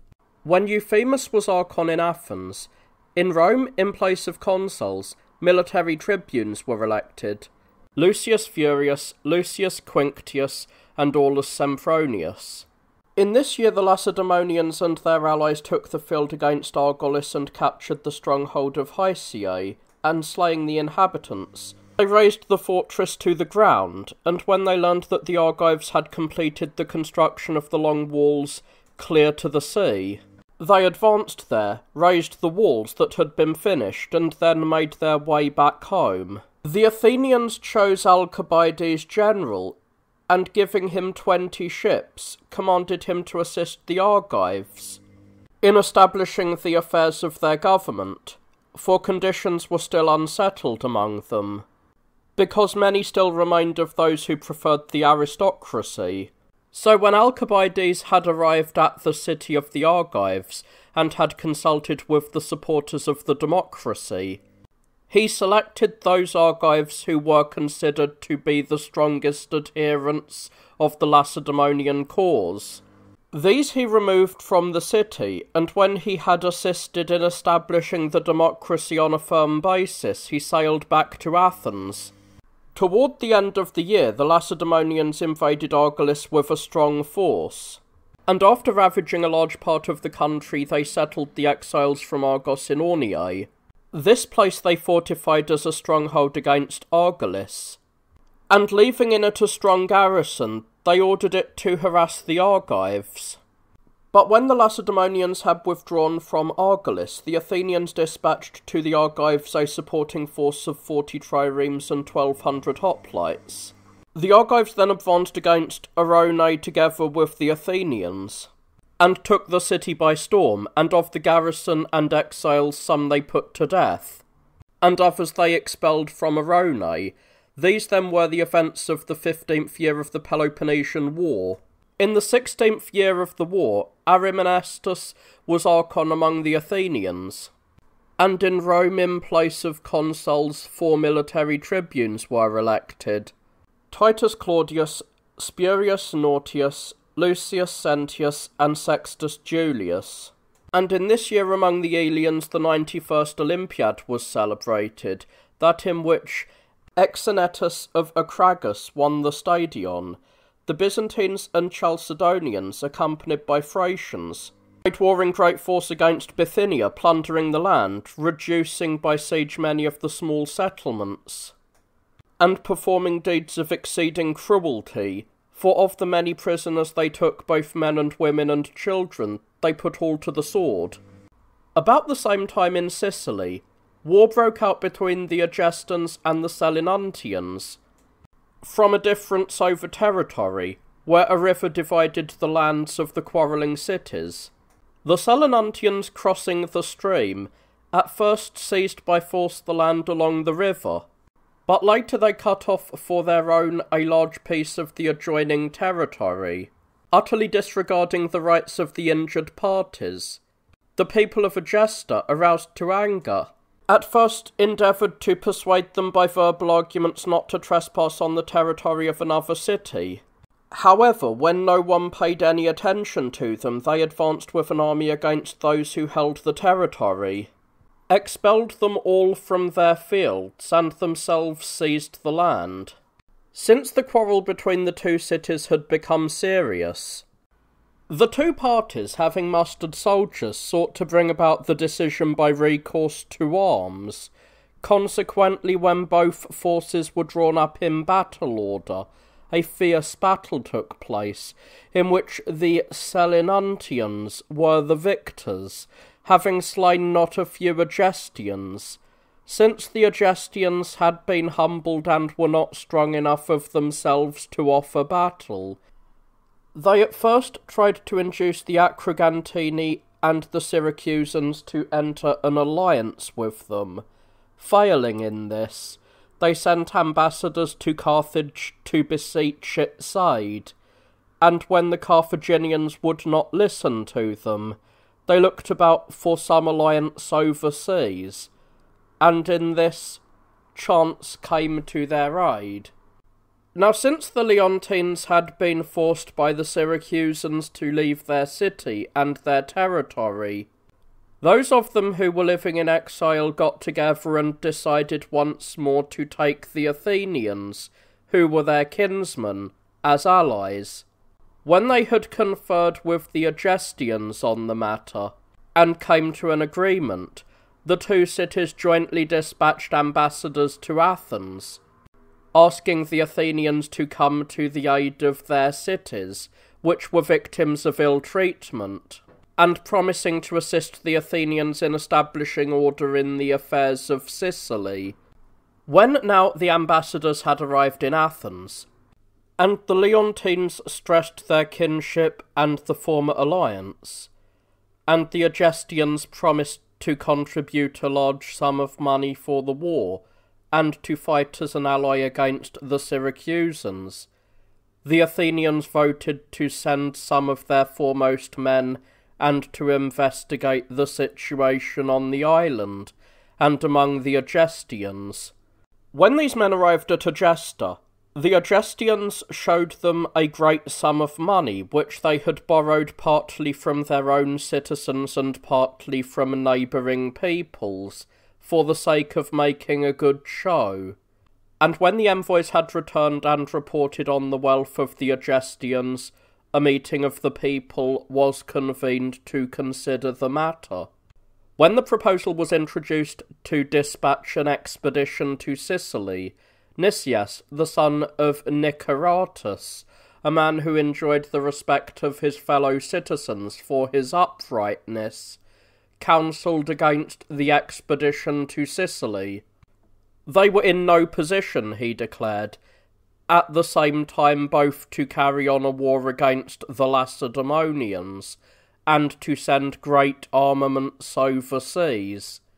And so long as they were unable to secure their supremacy over the Greeks, how could they hope to subdue the greatest island in the inhabited world?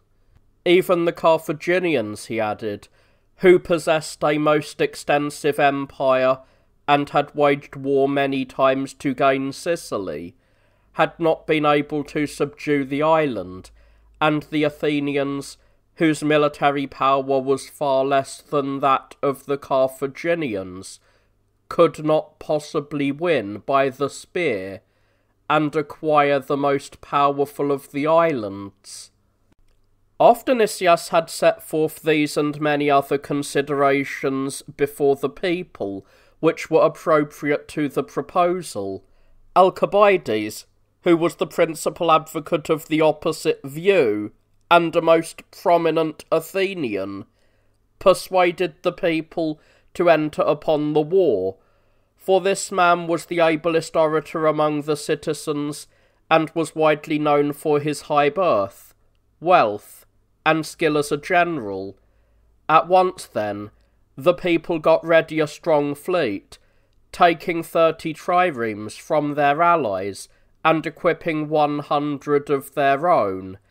And when they had fitted these ships out with every kind of equipment that is useful in warfare, they enrolled some 5,000 hoplites, and elected 3 generals, Alcibiades, Nicias, and Lamachus, to be in charge of the campaign.